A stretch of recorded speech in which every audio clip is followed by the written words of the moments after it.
चलो चलो जल्दी चलो। प्रेमियों, सत्संग का समय हो गया। हमेशा समय का ध्यान रखो। समय से पहले आने की कोशिश करो ताकि सत्संग का कोई वचन छूटने न पावे। समय बहुत खराब है। उस खराब समय से बचाने के लिए सतगुरु के वचन ही आपकी काम आएंगे। संसार का कोई सामान काम आने वाला नहीं है। ये तो सब नाशवान है। इसलिए अपनी रक्षा सुरक्षा संरक्षा हिफाजत के लिए आपको गुरु के वचनों को संभाल के रखना चाहिए। हर पल घड़ी उसको याद रखना चाहिए। इसीलिए कहा गुरु को सिर पे राखिए, चलिए आज्ञा मान, तादास को 3 लोग पैदा। 3 लोग में उसका कोई बाल वाका नहीं कर सकता। लेकिन जब गुरु को भूल जाओगे तो फिर काल तुम्हारे पर सवार हो जाएगा। दयाल के जीव के आसपास काल आ नहीं सकता अगर दयाल के जीव को अपने मालिक पर पूर्ण विश्वास है। इधर उधर झाका तो कि कहीं नहीं। एक भरोसा, एक बल, एक आत्मविश्वास। इस तरह के भाव विचार जब जिस साधक, जिस प्रेमी, जिस गुरुभक्त के बन जाते हैं, वो मालिक की दया पाने का अधिकारी होता। आज ये सत्संग का पहला दिन, रक्षाबंधन के पावन पर्व पर ये 3 दिवसीय आध्यात्मिक सत्संग जो रखा गया है, ये जीवों के हित के लिए, ये जीवात्माओं के संभाल के लिए है। हर पल घड़ी तुम्हारी रक्षा कौन करेगा? उस रक्षा का जिम्मेदार कौन है? यहाँ तो कोई रक्षा कर नहीं सकता। यहाँ खुद ही सब असुरक्षित हैं। किसी की रक्षा कोई नहीं कर सकता है। इसलिए रक्षा का भार जिसने अपने सदगुरु स्वामी पर सौंप दिया है, उसी की रक्षा होती है।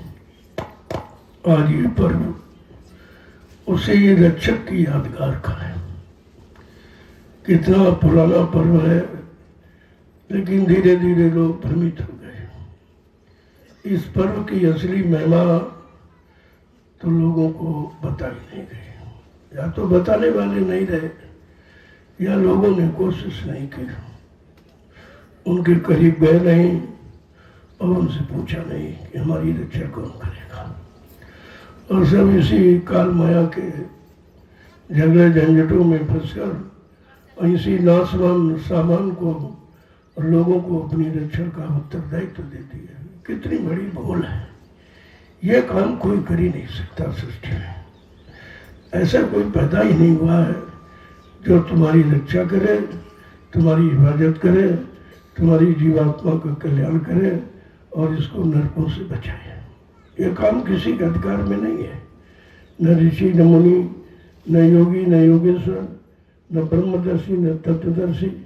ये केवल अधिकार समय के सद्गुरु को, जो आएगा उस समय से काम करेगा, लोगों को जगाने की युक्ति देगा। क्योंकि हम सबका एक ही आधार है, नाम, और वो समय को मिलना चाहिए। इतिहास इसी बात का साक्षी गवाह है कि हर युग में नाम आया। उस नाम को जिन लोगों ने लिया या उसके मुताबिक अपने जीवन को चलाया, तो उनको उस नाम का लाभ मिला। अब यह है कि नाम बीच से आया है कि ऊपर से आया है, नीचे से आया, ये जानकारी तो लोगों को दी नहीं गई। जितने नाम आज तक आए सब बीच के नाम थे, बीच के लोगों के थे। जिन उन लोगों, उन नाम को जिसने जपा, तो वो शक्तियाँ अपने लोग तक उनको पहुँचाती है। यही उनका अधिकार है, अपने तक पहुँचा सकते, आगे नहीं।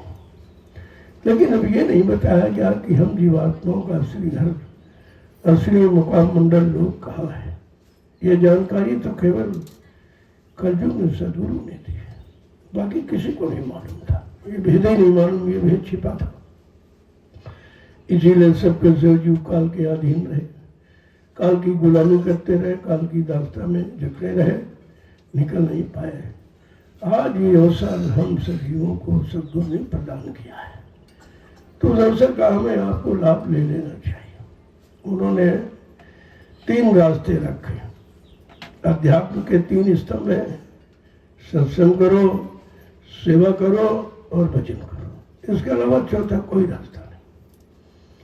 कर्मों के कर्जे को उतारने का और आत्मिक कल्याण का चौथा कोई रास्ता नहीं। इसलिए हमें आपको इन 3 रास्तों पर विचार करना चाहिए और 3 रास्तों पर चल के अपना काम बना लेना चाहिए। यही तो बुद्धिमानी है जीव की। रास्ते तो आपके लिए रखे गए और उनकी महिमा आपको बताई गई, लेकिन अब कितने लोगों ने उस रास्ते पर चलना सीखा या कितनों ने उस रास्ते पर विश्वास किया है और कितनों ने उस रास्ते पर चलाने वाले पर विश्वास किया है।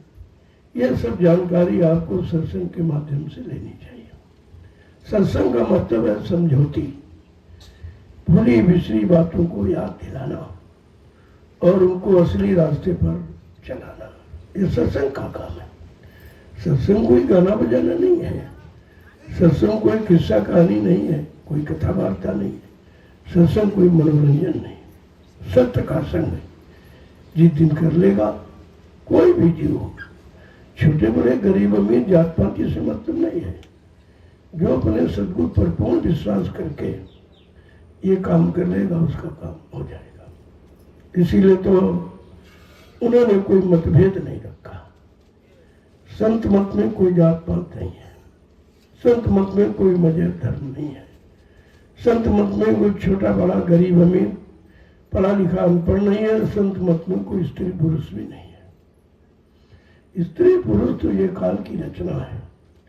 जीवों को फंसाने के लिए उसने 2 विधि बनाई, एक स्त्री तन एक पुरुष तन। अब स्त्री पुरुष में फंस गई, पुरुष स्त्री में फंस गया। ये उसने फंसाने का रास्ता बड़ा मजबूत बनाया। जो कबीर साहब आए सर्वप्रथम इस कलयुग में संत मत की परिभाषा बताने के लिए, संतों की महिमा बताने के लिए, संतों का असली काम क्या वो बताने के लिए और संतों के द्वारा जगाए नाम की महिमा के लिए उन्होंने ये सब काम जब शुरू किया तो काल बड़ा परेशान हुआ कि आज तक तो कोई आया नहीं हमारे राज्य को बिगाड़ने वाला, ये कहां से आ गए, इनको किसने भेजा है। तो जब वार्तालाप हुई तो कबीर ने कहा भेजा नहीं, मैं स्वतः आया हूँ। उसको भेजने वाला कौन है? मैं स्वतः आया हूँ अपनी जीवात्माओं को लेने के लिए। चल भैया कैसे ले जाएंगे? मैंने तो अखंड तपस्या की सत्पुरुष की, तो उसने हमको वरदान में ये जीवात्माओं का भंडार दे दिया। कहा हाँ ठीक है, आपको भंडार दिया था और कुछ कहा था?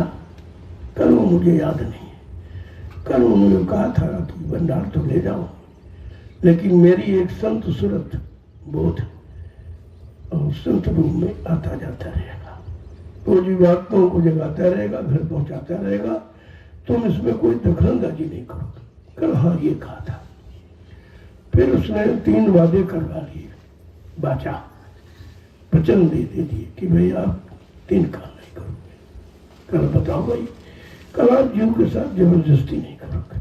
मैं जानता हूँ कि आप जबरदस्ती जीवों को ले जा सकते हैं, वो पावर शक्ति आप में है, लेकिन आप ऐसा मत करो। दूसरा है कि जीव जिस योनि में आवे उसमें नफरत नहीं, हमारा कर्जा नहीं देगा। और तीसरा है वचन कि आप पिछले जन्म की याद मत कराना, नहीं तो रहने को तैयार नहीं होगा। अब 3 वाचा में उसने सदगुरु को बांधा। कहा ठीक है भाई, चलो तुम्हारे देश में आया हूँ, तुम्हारे अनुसार काम करूंगा, लेकिन मैं अपने जीवों को तो ले ही जाऊंगा, उनमें तुम्हारा कोई जबरजोर नहीं चलेगा। तो तब से ये संत मत प्रारंभ हुआ है। इसके पहले नहीं था, ये कबीर साहब से चला और धीरे धीरे धीरे धीरे मतलब यानी 750 वर्ष बीत गए। कितने संत आए और सबने एक ही रास्ता बताया, लेकिन जो जिस लोक से आया, ज्यादातर संत सत्यलोक से आए हैं, उन्होंने सत्यलोक का वर्णन किया और सत्यलोक तो जीवों को ले गए, लेकिन हमारी आपकी जीवात्मा तो अनामी धाम की है। वहां से जब तक कोई नहीं आएगा इस जीवात्मा को अनामी धाम नहीं पहुंचाएगा और जीवात्मा को आवागमन से कोई रहित नहीं कर पाएगा। जब देखा कि सारी जीवात्मा इन्हीं लोगों तो रह गई, पुण्य कर्म कराया उनसे, पूजा है, पाठ है, तीर्थ है, व्रत है, हवन जल तीर्थ गंगा स्नान इन्हीं में फंसा कर और ये पुण्य कर्म का फल बीच के लोगों तक मिलता है, वहीं तक रह गए बेचारे। जब पुण्य का कोर्स समाप्त हो गया तो कहते हैं पुण्य छीणे मृत्यु लोग। जब पुण्य खत्म हो गया तो मृत्यु लोग उनको फिर ढकेल दिया, जाओ फिर कमा के आओ, फिर जाओ फिर कमा के आओ। यह सिलसिला बहुत पुराना है कि हम पुण्य कर्मों को कर करके बीच के लोगों तक जाते रहे, आते रहे, लेकिन छुटकारा नहीं मिला। छुटकारा का मतलब जन्म मरण से छुटकारा, आवागमन से छुटकारा, 4 खान 84 लाख नरकों की योनियों से छुटकारा नहीं मिला। तब संतों ने देखा कि तो कैसा विचित्र जाल उसने बना दिया कर्मों का। इन कर्मों की परिभाषा कोई बताता नहीं है, कर्मों का सच्चा अर्थ कोई बताता नहीं है, इन कर्मों की पहुंच कहाँ तक की ये भी नहीं कोई बताता। तब लाग दया कोमल ची सुनता, तब संतों के हृदय में दया उठी। उन्होंने अपना सत्यलोक मंडल छोड़कर इस मृत लोक मंडल में और सब जीवात्माओं को लेने के लिए आ गए और उन्होंने पूरा परिचय दिया, क्योंकि हम सब भूले भटके, हमें मालूम नहीं। इतना लंबा समय निकल गया, इतने युग बीत गए, यहाँ रहते रहते फंसते फंसते ढूंढों में, मतलब उलझते उलझते कि हम सब असली अपना रास्ता ही भूल गए, अपने घर का भी भूल गए, अपने मालिक को भूल गए। इस भूल भुलैया का फायदा काल ने उठाया है। आज ये अवसर मौका मिला है कि हमारे आपके हित के लिए सदगुरु पधारे, उन्होंने रास्ता खोल दिया और कहा घर गृहस्थी परिवार में रहकर इधर उधर भटक के नहीं, कि जंगलों जंगलों पहाड़ों कंदरा गुफाओं में वो नहीं बैठा जो आपको मिल जाएगा, वो तुम्हारे अंदर बैठा हुआ। लेकिन जब तक अंदर का आंतरिक ज्ञान अंतर्मुखी साधना कराने वाला कोई महापुरुष नहीं मिलेगा, तब तक ये चीज आपके हाथ नहीं लगेगी। इसलिए उन्होंने कहा घर गृहस्थी परिवार में रहकर। घर गृहस्थी परिवार के मतलब कोई बाल बच्चे नहीं, गृहस्थी ये हस्ती है, ये शरीर है, इसको रोकने के लिए, इसको सुरक्षित रखने के लिए आपको भोजन चाहिए, सर्दी गर्मी के बचाव के लिए वस्त्र चाहिए, इसको मतलब यानी रहने के लिए झोपड़ी है, मकान चाहिए आपको, और इसको स्वस्थ के लिए कोई दवा है, इसकी आवश्यकता है, और इसके सहयोग के लिए आपको पत्नी बाल बच्चे देती है। ये व्यवस्था है। इस व्यवस्था में रहकर आप अपना काम बना लें, ये बुद्धिमानी है, ताकि किसी का कर्म कर्जा न रह जाए। कोई पत्नी बन के आया, कोई पति बन के आया, कोई बेटा बेटा बन के आया, भाई बन के आया, ये सब कर्म कर्जे का विधान है। और उनका धीरे से कर्म कर्जा चुका जो, अगर छोड़ के भाग जाओगे तो कर्जा रह जाएगा, फिर आपको आना पड़ेगा।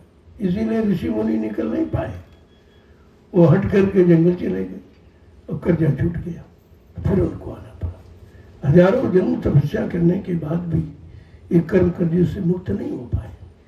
ये तो केवल संतों को विधान मालूम है कि जीव अपने किए हुए कर्म कर्जे को कैसे उतारेगा। उसके लिए उन्होंने रास्ता रखा है सेवा, और कहा ये सबसे कठिन है, सबसे सेवक धर्म कठोरा, सिर भर चले धर्म मसमोरा, सेवक को ही जो करे सिवखाई, और करनी सो करे। कितना साफ साफ बयान है कि सबसे महत्वपूर्ण है सेवा। और कौन सी सेवा? जिसमें कोई अहंकार न हो, जिसमें कोई स्वार्थ न हो, कोई लोभ लालच न हो, कोई आपका फंसाव न हो। आप आश्रम पर जितनी सेवाएं करते हैं, आपका कोई लगाव फंसाव नहीं। ना आपके अंदर भावना हमें कोई मजदूरी देगा या हमें कोई सामान देगा, हमारी कोई मदद, कुछ नहीं। जब पूछा जाता भाई क्यों करते हो, कहते आदेश पालन करते। ये निस्वार्थ सेवा है, इसको परमार्थी सेवा कहते हैं। वैसे तो आप परिवार समाज में रहते हो, रोगी सेवा करते, घर गृहस्थी परिवार में बाल बच्चों के लिए खेती है, दुकान है, दफ्तर है, बिजली, व्यापार, मजदूरी, तो सेवा करते ही आप हैं। लेकिन ये परमार्थी सेवा नहीं, ये आपके स्वार्थ की, आपके शरीर रिश्तों से संबंधित है।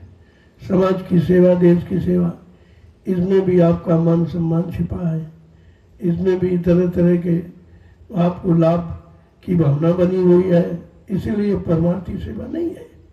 तो संतों ने विचार किया कि आखिरकार परमार्थी सेवा क्या है, कि जिस सेवा में तुम्हारा कोई स्वार्थ न हो, कोई लोभ लालच न हो, किसी तरह का कोई अहंकार न हो, का वो परमार्थी सेवा आपके पिछले अनंत जन्मों के पाप कर्मों के बोझों को उतार सकती है। तब ये रास्ता आपके लिए परमार्थी सेवा का रखा गया। अब आपको मौका मिला, उसका लाभ उठा लीजिए। इसमें भी तमाम जीव छूट जाएंगे। कुछ ऐसे जीव हैं जो आते जाते लेकिन सेवा में कुछ नहीं करते, उन्हें पता ही नहीं है, उनको शर्म खाए जा रही है। जो बुरे कर्म पाप कर्म कई उसमें शर्म नहीं आई, और अच्छे काम में शर्म करते हुए। यही तो जीव का दुर्भाग्य है कि जब एक समय मिला तो उसमें शर्म आड़े हाथ आ गई कि हम बड़े हैं, हम पढ़े लिखे हैं, हम ये जाति के, वो जाति के, ये तमाम तरह के पर्दे जो तुम्हारे बुद्धि पर पड़ गए, ये आपको सेवा से वंचित कर रहे हैं। इसलिए संतों ने जीवों की संभाल के लिए परमार्थी सेवा का विधान रखा है और आपके सामने हो रहा है, लेकिन अन्यत्र कहीं नहीं। तुम हिंदुस्तानी दुनिया में कहीं चले जाओ, परमार्थी सेवा का कहीं जिक्र भी नहीं कोई कर रहा, कोई जानता ही नहीं इसके बारे में क्या है। ये तो संत महापुरुषों को पता है या उनके साधकों को पता है, उनके प्रेमियों को पता है, बाकी किसी को नहीं मालूम है। तो इसलिए आप सबको मौका मिला है, आप इसका लाभ उठा लीजिए। इसमें भी करोड़ों लोग छूट जाएंगे, बहुत थोड़े लोग जा पाएंगे, क्योंकि सबको सेवा पर विश्वास नहीं है और न सब सेवा करते हैं। वो आते भी है तो इधर उधर घूम घाम के चले जाते हैं। तो देखिए मतलब कितना बड़ा दुर्भाग्य है कि आए और चले गए, खाली देख रहे हैं कि प्रेमी कर रहे हैं, फिर भी उनके अंदर भाव नहीं बन रहा कि हमको भी करना चाहिए। आखिरकार ये क्यों कर रहे हैं? कोई मजदूरी इनको मिलती नहीं, कोई बदले में सामान मिलता नहीं है, कुछ नहीं, आखिरकार ये करते क्यों हैं? इतना भी तो विचार जीवों के अंदर नहीं रहा, इसलिए इसको जीवों का दुर्भाग्य ही माना जाएगा। आज ये पहला दिन है सत्संग का, रक्षाबंधन के पावन पर्व का। बड़ा पुराना पर्व है, लेकिन ऋषि मुनि महात्माओं की देन है। ये किसी ज्ञानी विज्ञानी ने त्योहार नहीं बनाए, किसी ने नहीं बनाया, और जो महात्माओं ने बना दिया उसको वो खत्म भी नहीं कर पाए। न नया कोई बना पाए आज तक, कोई भी, कितना बड़ा विद्वान रहा हो, कितना बड़ा ज्ञानी रहा हो, कितना धनवान बलवान रहा हो, लेकिन कोई त्योहार नहीं बना पाया। ये महिमा संतों की है, महात्माओं की है। महात्माओं ने जीवों की सुख शांति के लिए ये त्योहार बना दिए। वैसे तो जीवन में आप पछताते रोते रहते हो, परेशान रहते हो। जब कोई त्योहार आता तब कुछ न कुछ खुशी आपको मिल जाती। अगर ये न होते तो तुम कोई खुशी नहीं रहते, दुख से कभी निकल ही नहीं सकते थे। ये महात्माओं की दया है। इस दया का लोगों को विचार करना चाहिए और दया को ले लेना चाहिए। आज इस पावन पर्व का, वैसे तो 9 तारीख को केवल जानते और कुछ नहीं जानते, वो भी एक धागे का।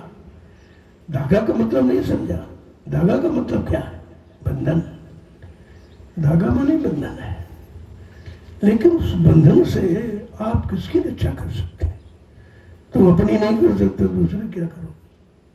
लेकिन ऋषि मुनि महात्माओं ने रास्ता रखा है कि इस तरह से जब तुम्हारा कोई बंधन स्वीकार कर लेगा, वो तुम्हें बंधनों से मुक्त कर देगा। जब उसकी शरण में जाओगे, उनके आदेश हुक्म का पालन करोगे, तो वो काल के बंधनों से तुम्हारा छुटकारा करा देगा। इसलिए ये पर्व रखा गया, लेकिन वो सब भूल गए। महात्माओं को आना जाना गृहस्थ आश्रम में बंद हो गया, और गृहस्थ आश्रम के लोगों ने महात्माओं की तलाश नहीं किया, तो बेचारे भ्रमित हो गए। करते हैं लेकिन कोई लाभ नहीं, किसी भी त्योहार का कोई लाभ नहीं, क्यों उसके बारे में जानकारी नहीं है। ये त्योहार ऋषि मुनि महात्माओं ने क्यों बनाए, आज भी नहीं किसी को मालूम। इतना पुराना त्योहार होते हुए भी जी उसके बारे में कुछ नहीं जान पाया, कोई लाभ नहीं ले पाया, क्योंकि तुम्हारे पर्व सब खर्चे के और ऋषि महात्माओं ने बनाए थे लाभ पाने के लिए। आपका कोई लाभ नहीं मिला। जो भी पर्व मनाते हो सब खर्चे खर्चे, सब नुकसान हो रहा है। और न कभी आपने विचार किया कि ऋषि मुनि महात्माओं ने तो लाभ पाने के लिए त्योहार बनाया और हमारा त्योहार में सब खर्चे हो रहा, कोई लाभ नहीं मिल रहा। और रोज मनाते हो, हर साल मनाते हो, लेकिन ये कभी नहीं जान पाए इस मनाने का मतलब किसको मनाना है, माने खुश करना। त्योहार मनाने का मतलब है किसको हम मनाएं, खुश करें, जो त्योहार का लाभ हमको दे दे। इस पर विचार करना चाहिए। जय गुरुदेव, जय गुरुदेव नाम प्रभु का, जय गुरुदेव नाम प्रभु का, जय गुरुदेव नाम प्रभु का, प्रभु का प्यारा नाम।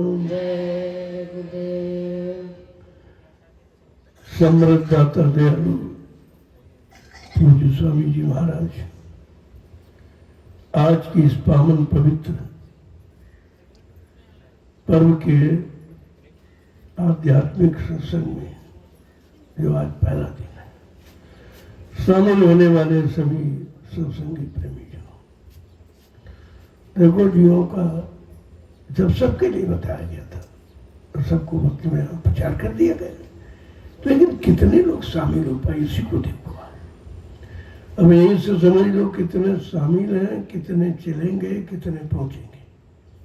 गिनती देखिए आप, गिनती तो आप बहुत बड़ी देखते हैं, गुरुमा का कम लाखों आदमी आ गए, लेकिन अब लाखों कहाँ चले गए। असली पर्व तो है रक्षाबंधन, कि तुम्हारी रक्षा करे और कर्मों के काल के जाल के बंधनों से मुक्त करा दे। इस पर उपस्थित अनिवार्य थी, लेकिन नहीं, जानकारी नहीं है, बेचारे भूल भटक में हैं। ऐसे कहा, तभी कहा था भाई मुट्ठी भर लोग बचेंगे, है तो करोड़ों, सुनने वाले करोड़ों, लेने वाले कोई लाख, दो लाख, समझने वाले कोई 1000-500, समझ कर चलने वाले कोई 100-200, और घर पहुंचने वाले कोई बिरले ही होंगे। ये संख्या मत देखो आप, अगर भीड़ में आपने निर्णय लिया तो धोखा खा जाओगे। भीड़ का निर्णय मथुरा में देखा आपने, कितनी बड़ी भीड़ थी, जिन्होंने निर्णय लिया सब भटक गए, सब भटक गए। निर्णय भीड़ को देख के नहीं लेना, निर्णय गुरु को देख के लेना, गुरु के वचनों को सुन के लेना है। अब तुमने भीड़ में निर्णय लिया और भीड़ में जो लोग आए उनसे निर्णय लिया, भटक गया। ऐसे जीव बेचारे छूट जाते हैं। लेकिन जो आया है लेने, उसको तो चिंता है, वो तो ना कोई रास्ता तो निकालेगा आपके लिए। अब आप रास्ते पर चलने को तैयार है ना हो, बजाय आगे कि पीछे चलो आप, तो फिर उसमें दोष किसका है। आज यही व्यवस्था आपके साथ, क्योंकि हमें आपको पहचान नहीं है। मेन चीज पहचान है। आप किसी से संबंध जोड़ते हो संसार में, बगैर पहचान के नहीं जोड़ते। जब पहचान कर लेते तभी तो रिश्ता जोड़ते हैं आप, इसके पहले नहीं। तो कहते हैं कि जब सामने कोई हो और उसको आंख से देखो तब आप रिश्ता जोड़ते हो।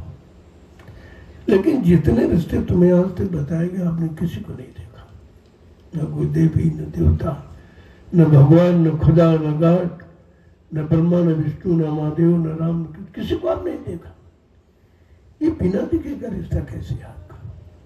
जब तुमने देखा न उसने तुमको देखा, तो रिश्ता होगा कहीं। इसीलिए रिश्ता नहीं हुआ, आप भटक गए खाली। उस भटक अटक को, उस खटक को मिटाने के लिए कलयुग में संतों का आगमन हुआ है।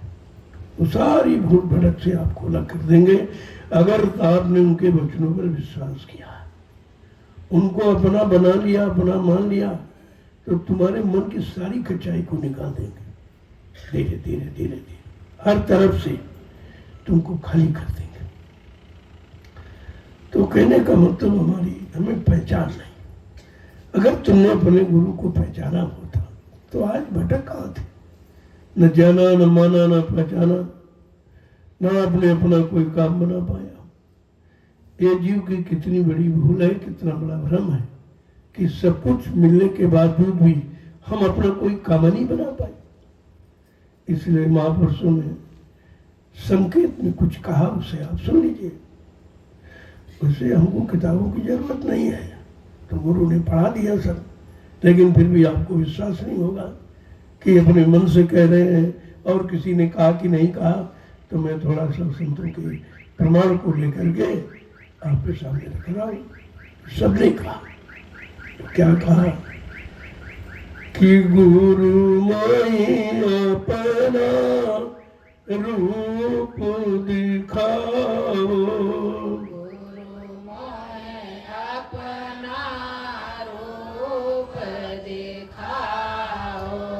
गुरु माई अपना रूप दिखाओ, गुरु मोहे अपना रूप दिखाओ।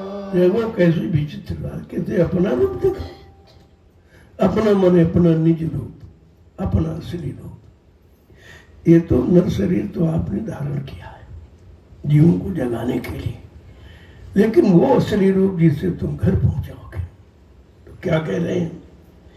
ये तो रूप धरा तुम सरगुण, यह तो रूप धरा तुम सरगुण, ये तो रूप धरा तुम सरगुण, यह तो रूप धरा तुम सरगुण, जीव उद्धार कराओ, जीव उद्धार कराओ, गुरुमय अपना रूप दिखाओ, गुरु मोहे अपना रूप दिखाओ। कहते पंचभौतिक शरीर तो आपने इसलिए धारण किया है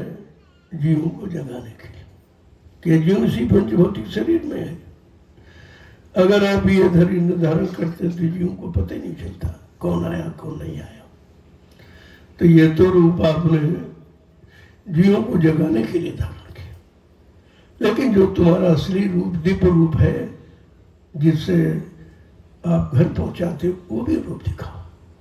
आगे क्या कह रहे हैं कि रूप तुम्हारा अगम अपारा, रूप तुम्हारा अगम अपारा, रूप तुम्हारा अगम अपारा, रूप तुम्हारा अगम अपारा, सोई अब दर्शाओ, कोई अब दर्शाओ, गुरुमय अपना रूप दिखाओ, गुरु मोहे अपना रूप दिखाओ। देखो साधक क्या कह रहा भक्त, कहते कि रूप तुम्हारा अगम अपारा,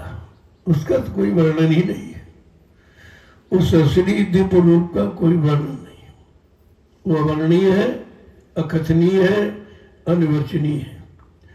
लेकिन कहते हैं उसी को अब आप दर्शा दीजिए, उसी को बता दीजिए, उसी को दिखा दीजिए, क्योंकि अब हम इसको तो समझ गए कि, लेकिन हाँ ये अगर रूप न होता तो उस तरफ जाने का मार्ग ही नहीं खुलता। आगे क्या कह रहे हैं कि देखूं रूप मगल है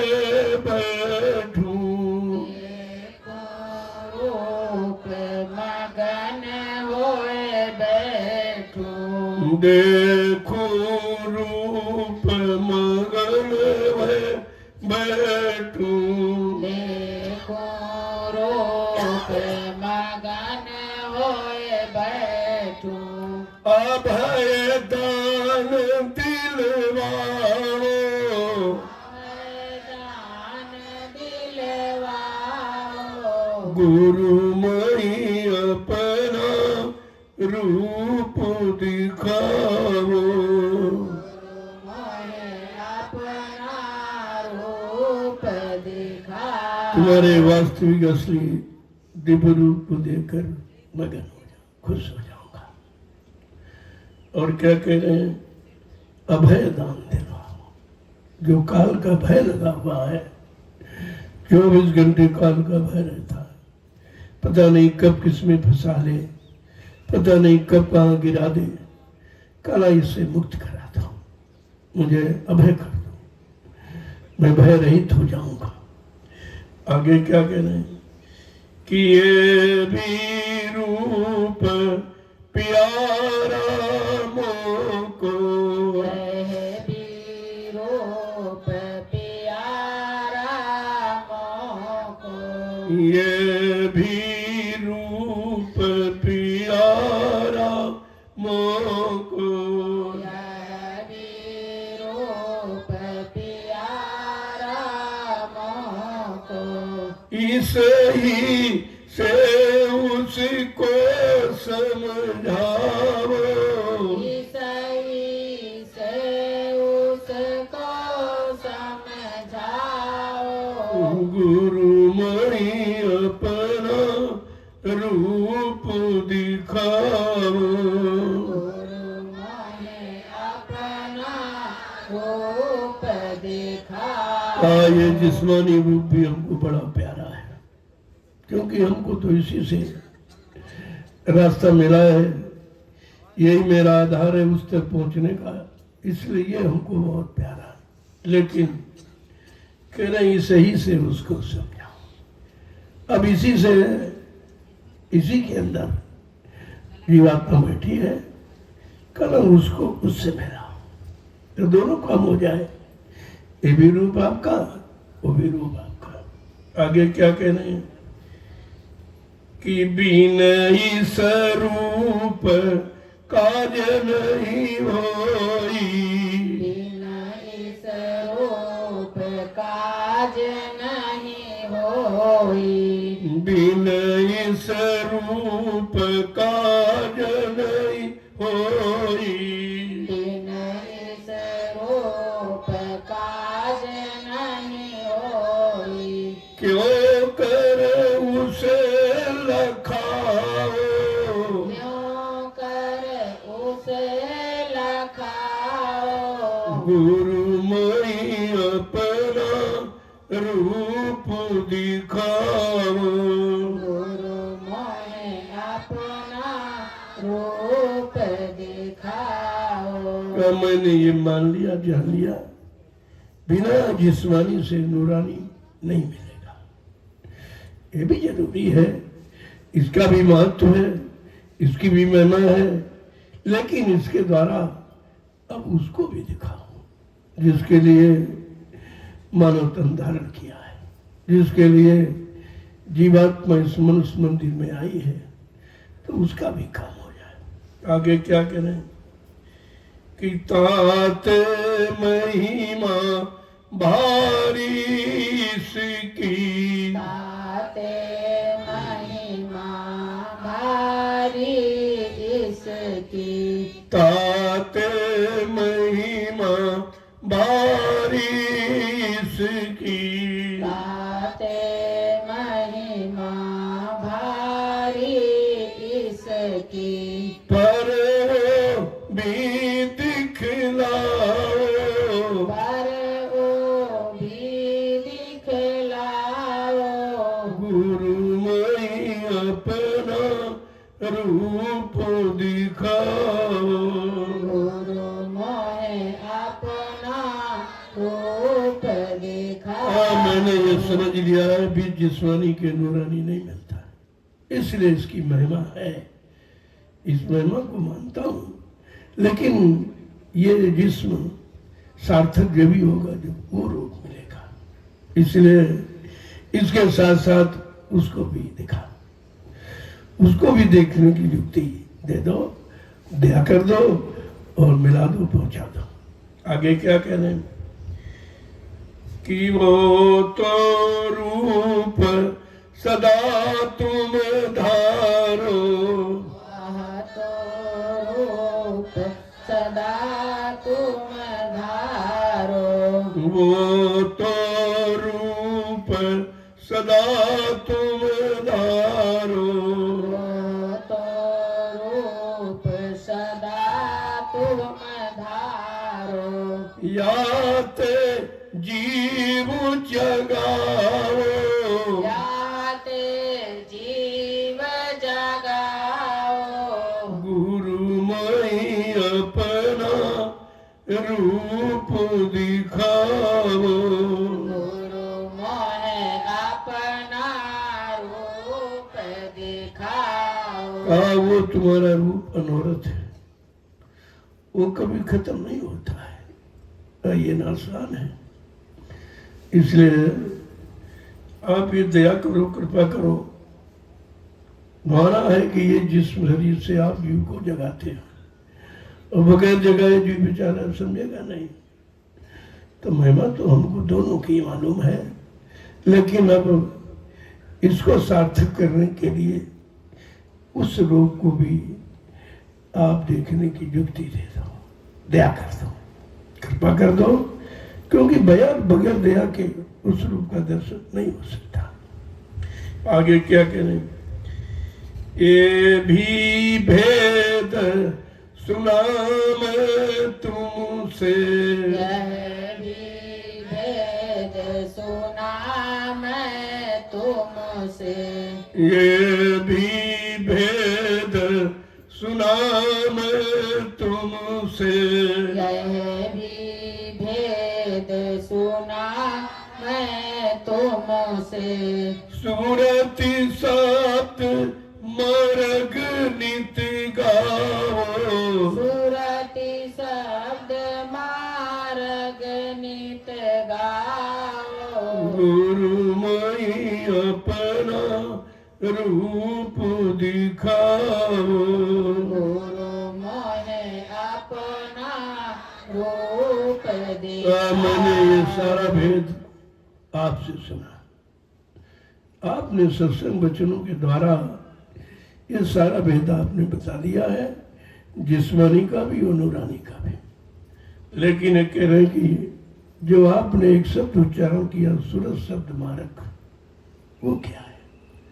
वही असली है। सूरत माने जीवात्मा, शब्द माने मालिक। जीवात्मा मालिक को पाने का रास्ता कैसे पाएगी?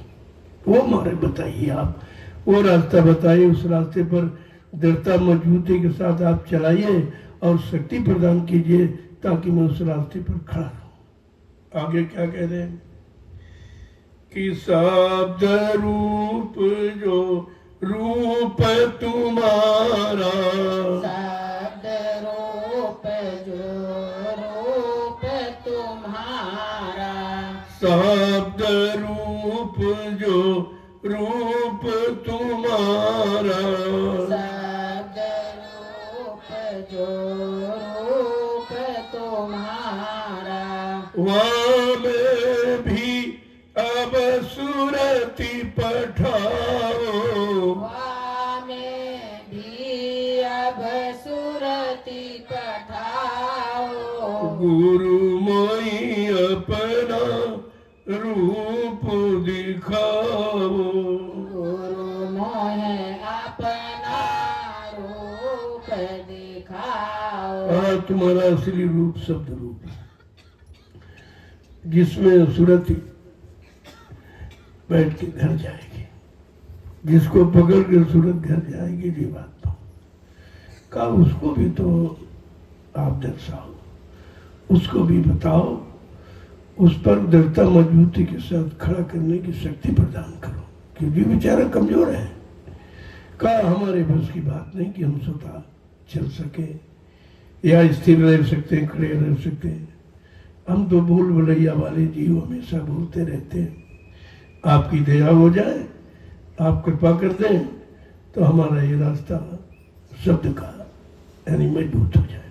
आगे क्या कह रहे हैं कि डरता रहूं मौत के दुख से, डरता रहूं मौत के दुख से, डरता रहूं मौत के दुख से, डरता रहूं मौत के दुख से, निर्भय कर अब मोहि छुड़ाओ, निर्भय कर अब मोहि छुड़ाओ, गुरु मोहि अपना रूप दिखाओ, गुरु मोहे अपना रूप दिखाओ। का निरंतर काल का भय रहता है,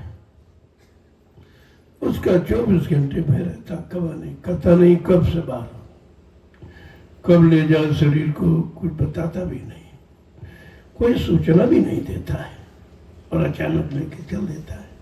फिर ये मिलेगा नहीं, और अगर ये मिलेगा नहीं तो वो नहीं मिलेगा, क्योंकि इसी पंच भौतिक शरीर में जीवात्मा जब आएगी तब वो मालिक के मिल सकती है। शरीर तो बहुत है, 83,99,999 और शरीर है मनुष्य शरीर को छोड़कर, उनमें भी जीवात्मा है, लेकिन उस शरीर में वो जीवात्मा को अधिकार नहीं है कि वो मालिक से मिले। क्यों? कि वो शरीर पूरे नहीं, कोई एक तत्व का, कोई दो तत्व का, कोई 3 तत्व का, कोई 4 तत्व का। लेकिन ये मानव शरीर जो हमें आपको मिला है 5 तत्वों से परिपूर्ण है। पंच भौतिक शरीर इसीलिए कहा गया, यह पंच भौतिक शरीर 5 नाम की साधना कर सकता और कोई शरीर में नहीं हो सकती। इसलिए क्या कह रहे हैं, हमेशा उस काल का भय रहता है, पता नहीं काम न हो और ले ले शरीर, छीन ले, तो फिर ये बार बार मिलेगा नहीं, ले आ जाए पता नहीं फिर आवन हो न हो।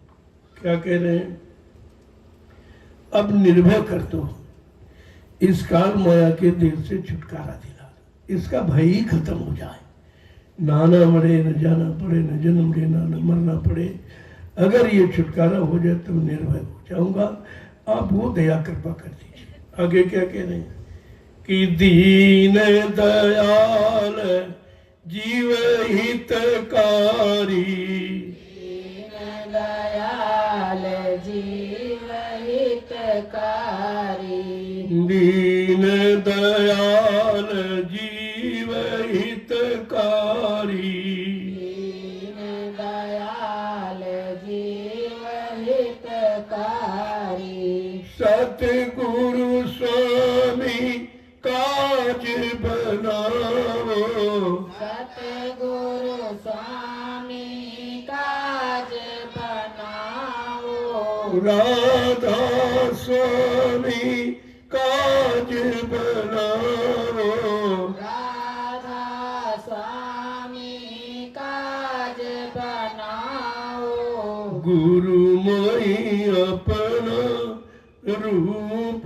दिखाओ।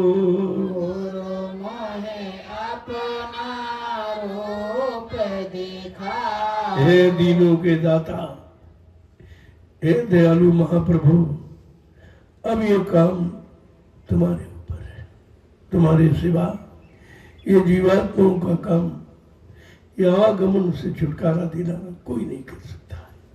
ये किसी के अधिकार में नहीं है, न ऋषि मुनि कर पाए, न योगी योगेश्वर कर पाए, न रामकृष्ण, न ब्रह्मा विष्णु महादेव कर पाए।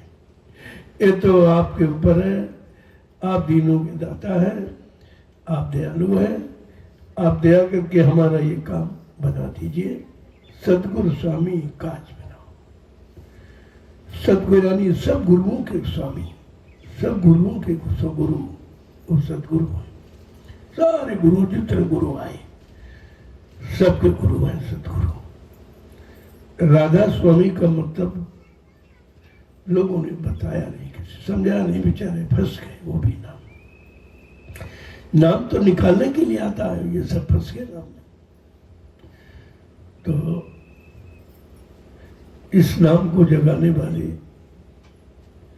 जब यानी मतलब आए तो उन्होंने नाम को जगाया। जब नाम जगाया तो उस समय जिन लोगों ने समझा, जिन लोगों ने उन पर विश्वास किया और नाम से जुड़ गए तो उनका तो काम हो गया। फिर ये काम करने वाला चला गया। अब पीछे से कोई तुम उनको बुलाओ तो उनका काम नहीं हो। ये फंसाओ कि समय से काम कर लो और समय निकाल जाने पर नाम की महिमा रह जाती है, लेकिन वो नाम काम नहीं कर सकता। यही हर नाम का प्रभाव है। अब बेचारे दुख लोगों ने बताया नहीं, सब नाम की टेकी हो गए, सब नाम में फंस गए, काम किसी का नहीं हुआ। अरे काम तो जब तक आप मौजूद तब काम करोगे। मर जाने के बाद तुम्हारा फोटो काम नहीं करेगा, तुम्हारा नाम काम नहीं करेगा, तुम्हारी कीर्ति काम नहीं करेगी। वो तो केवल जीवों को जगाने के लिए है कि देखो उन्होंने ये किया, उन्होंने ये किया, उनके साथ जो लोग लग गए, उन पर विश्वास किया, उनका भी काम हो गया। इसलिए तुम भी समय के महापुरुष से जुड़ो, जो समय से नाम जगाया उस नाम में जुड़ो। पिछले नाम से तुम्हारा काम नहीं होगा। वो तो पिछले युग के लोगों के लिए नाम आए थे और लोग बेचारे इसी भ्रम में आज भी फंसे पड़े हैं, नहीं निकल पा रहे। उनको यही नहीं मालूम सीताराम का मतलब क्या। सीताराम कोई आदमी इंसान का नाम नहीं है। सीता है सूरत का नाम और राम है स्वामी सत्य का नाम। सत्य और सूरत का ही खेल है सब। ऐसे राधा कृष्ण का, ऐसे ब्रह्मा विष्णु, सबका मतलब यानी सूरत से शब्द से ही लगाव है। जिन जीवात्माओं सुरतों का शब्द से लगाव हो गया उनका तो काम हो गया, और जो बेचारे इसी भ्रम में पड़े रहे और ये जिस्म के नाम से फंस गए, उनका कोई काम नहीं हुआ। इसलिए आपसे आप यही कहा जा रहा है भाई, समय से जय गुरुदेव नाम प्रभु का है। जितने गुरु सब जय गुरुदेव कहते हैं, सब गुरु कहते हैं, सब गुरुदेव जी कहते हैं, सब गुरुवर जी कहते हैं, लेकिन तुम्हारा जय गुरुदेव प्रभु है। यही पहचान तुम्हारी, और ये पहचान किसी की नहीं, और किसी ने अभी तक नहीं बताया आपको कि जय गुरुदेव नाम प्रभु का है। प्रभु ही करता धरता है, प्रभु ये सब सारे मंडलों का मालिक है। जब मालिक का नाम आ गया तो हमको किसी बात की शंका क्या है। हम किसी लोग में उलझ नहीं सकते, कोई लोग का मंडलाधीश हमको रोक नहीं सकता रास्ते में, क्योंकि प्रभु हमारे साथ है। बात तो ये समझनी चाहिए थी, तो ये खोल के कहना पड़ा कि भाई हम प्रभु समझ के जय गुरुदेव कहते हैं। हम कोई आदमी इंसान कोई जिस्म का गुरु समझ कर हार बान सुतले वाला नहीं समझ के कहते, हम प्रभु समझ कहते। इसलिए जय गुरुदेव नाम प्रभु का है, या प्रभु ही जय गुरुदेव, ये कहना चाहिए। और धीरे धीरे लोगों की समझ में आ जाएगा। अब तो ये भेद खोल दिया गया आपको गुरु पूर्णिमा से, आपको बताया गया कि भाई जय गुरुदेव तो सभी लेते नाम, अपने अपने गुरु को सभी जय जयकार करते हैं, और करना चाहिए। और सब जय गुरुदेव कहते हैं, गुरुवर कहते हैं, गुरुदेव जी कहते हैं, गुरु जी कहते हैं, ये तो सब कहते हैं, लेकिन तुम्हारा जय गुरुदेव प्रभु है, ये किसी ने नहीं कहा। और ये प्रभु कभी आया भी नहीं है, इसे लोगों को जानकारी भी नहीं है। इस मृतलोक मंडल पर प्रभु कभी नहीं आया, पहली बार आया। गोस्वामी जी महाराज को रामचरितमानस के उत्तरकांड में लिख के बताना पड़ा कि ताकि कोई जीव भ्रम में न रहे। एक अनीय नामा अज सत्यानंद प्रभु धामा, एक ही अनामी धाम है, वहाँ एक अनामी महाप्रभु है। जब अनामी महाप्रभु मानव चोला धारण करके मृतलोक मंडल पर आएगा, प्रभु नाम जगाएगा, प्रभु नाम का प्रचार करेगा, प्रभु नाम से जीवात्माओं को जगाएगा, प्रभु नाम का बेड़ा भवसागर में लगाएगा और जीवों को प्रभु धाम पहुंचाएगा। तब जीवात्माओं का आवागमन समाप्त हो जाएगा। देखो कितना बड़ा काम है जो किसी युग में नहीं हुआ। इसका कोई इतिहास नहीं, तभी तो लोग बेचारे जानते नहीं। शंका कर दी यार, किसी इतिहास में नहीं है, न 4 वेदों में, न 6 शास्त्रों में, न 18 पुराणों में, न उपनिषदों में, कहीं है ही नहीं। अरे जब कोई आया नहीं था तब लिखा कौन जाता, कौन लिखता? और जो आए उनका लेख है, उनका काम भी है, लेकिन तुम्हारा काम क्या है ये तुम्हें समझना चाहिए। कि हमारा काम कि हमारी जीवात्मा जगे और परमात्मा से मिले, अपने घर पहुंचे, एक काल माया का देश हमेशा के लिए छूट जाए। तो अपने काम की पहचान करो। जब तक काम की पहचान नहीं हो, इसलिए महापुरुषों को कहना पड़ा कि भाई हमारा काम क्या है। जितनी अवतारी शक्तियां आई उनका काम अलग है। उनका काम था धर्म की स्थापना, दुष्टों का संहार, भक्तों की मदद। इसके अलावा उनका कोई काम नहीं था। लेकिन आज का महापुरुष क्या कहता कि हम आए वही देश से जहां तुम्हारा नाम, तुम सबको घर पहुंचाना एक हमारा काम। यह काम किसी ने नहीं किया और कोई आया नहीं। इसीलिए वो बता रहे भाई उस धाम से हम आए। ऐ जीवात्माओं, जिस धाम की, जिस मंदिर मुकाम लोक की तुम रहने वाली हो, मैं भी वहीं से आया हूं, तुम्हारे घर से ही। अब आप संसार में देखते हो कि घर वाले के साथ घरवाली जाती, दूसरे के साथ थोड़ी जाएगी। कोई धन दिखाए, कोई मकान दिखाए, कोई कुछ करे तो क्या उसके साथ चल देगी? नहीं, घरवाली के साथ जाएगी। आज ये मौका मिला है कि घर वाला आया है, अब इसको उसके उनके साथ चल पड़ना चाहिए ताकि तुम्हारा हमेशा का दुख दर्द खत्म हो जाए। इतना साल। और ये भी नहीं कि नाव लगाई शब्द की, कहा मैंने नाव शब्द की नौका भी लगा दी। क्यों शंका होगी भाई कैसे जाए, कोई जाने का मार्ग नहीं मालूम, कोई जाने का साधन वाहन नहीं है। तो कहा नहीं, मैंने शब्द की नौका लगा दी और तुम उस पर बैठ जाओ विश्वास के साथ। और चलो, कुछ नहीं करना, केवल बैठना है। और लोग बैठ नहीं पा रहे, अब भी नहीं बैठ पा रहे, अब भी विश्वास नहीं कर पा रहे। तो फिर आगे फिर उनको कहना पड़ा। 3 वचनों में अपनी बात कही है कि भव सागर भरमो नहीं, ये प्रताप हमार, और निश्चय करके मान ले तो तुरंत उतारू पार। कह रहे इस भवसागर तो भ्रम क्या कर रहा है, कोई आया नहीं कभी ऐसा, और न किसी ने घर पहुंचाने की बात कही है। तो कहा भवसागर में भ्रम मत करना, भवसागर भरमो नहीं। कहा मेरा प्रताप, मेरा बल, मेरी पुरुष, मेरी शक्ति को याद कर और मैं तुझे तेरे घर पहुंचा दूंगा। कितना देखिए सरल, कितनी बड़ी दया, कितनी बड़ी मेहरबानी कृपा जीवों पर कि आपसे न कोई तपस्या कराई गई, न गृहस्थी परिवार छुड़ाया गया, न किसी कोई चीज आपसे अलग की गई, और कहते तुम्हारा काम हो जाएगा, केवल विश्वास के साथ तुम बैठ जाओ। विश्वास नहीं कर पाए। कितने लोगों ने विश्वास किया, सब भटक गए। 45 करोड़ जीवों को नामदान दिया गया और सब भटक गए, एक भी नहीं टिका। तो नामदान देने का मतलब क्या? क्या कहा था? मैंने नामदान जीवों को फंसाने के लिए नहीं दिया, निकालने के लिए दिया। और कहा मैं भ्रमी मत करना, मैं अजर अमर देश से आया हूं। ये भी कहा मैं ब्रह्मा की तरह से ब्रह्मलोक से नहीं आया हूं, विष्णु की तरह से विष्णुलोक से नहीं आया हूं, और मतलब शिव की तरह से मैं शिवलोक से नहीं आया हूं, मैं राम की तरह से साकेत लोक से नहीं आया हूं, मैं कृष्ण की तरह गोलोक से नहीं आया हूं, मैं देवी देवताओं की तरह से देवलोक से नहीं आया, मैं आया हूं सतलोक सचखंड अनामी धाम से तुम्हें लेने के लिए। ये परिचय को क्यों देना पड़ा? क्या आवश्यकता थी कि आज तक वहां से कोई आया नहीं था, और जीवों को विश्वास भी नहीं था, जीवों को जानकारी नहीं थी, कोई इतिहास नहीं था। तब उनको ये सब कितनी मेहनत करनी पड़ी। अगर पहले कोई इतिहास होता तो इतनी मेहनत नहीं करनी पड़ती, लोग जान जाते भाई आ गए, चलो चलो साथ चलो, साथ चलो, साथ चलो। लेकिन इतना बताने के बावजूद भी जीव छूट गए, भ्रमित हो गए, शंका में चले गए। जो अपने गुरु पर शंका करता है तो वो फिर शंका रहित कौन उसको करेगा? और कई शंकाओं का समाधान होने वाला नहीं। कितनी किताबें पढ़ डालो, कितने मंदिरों में मत्था टेक लो, कितनी गंगा स्नान कर डालो, पानी ना हो, लेकिन ये शंका का समाधान सिर्फ सत्संग गंगा से तो हो सकता, और किसी पानी से नहीं होगा।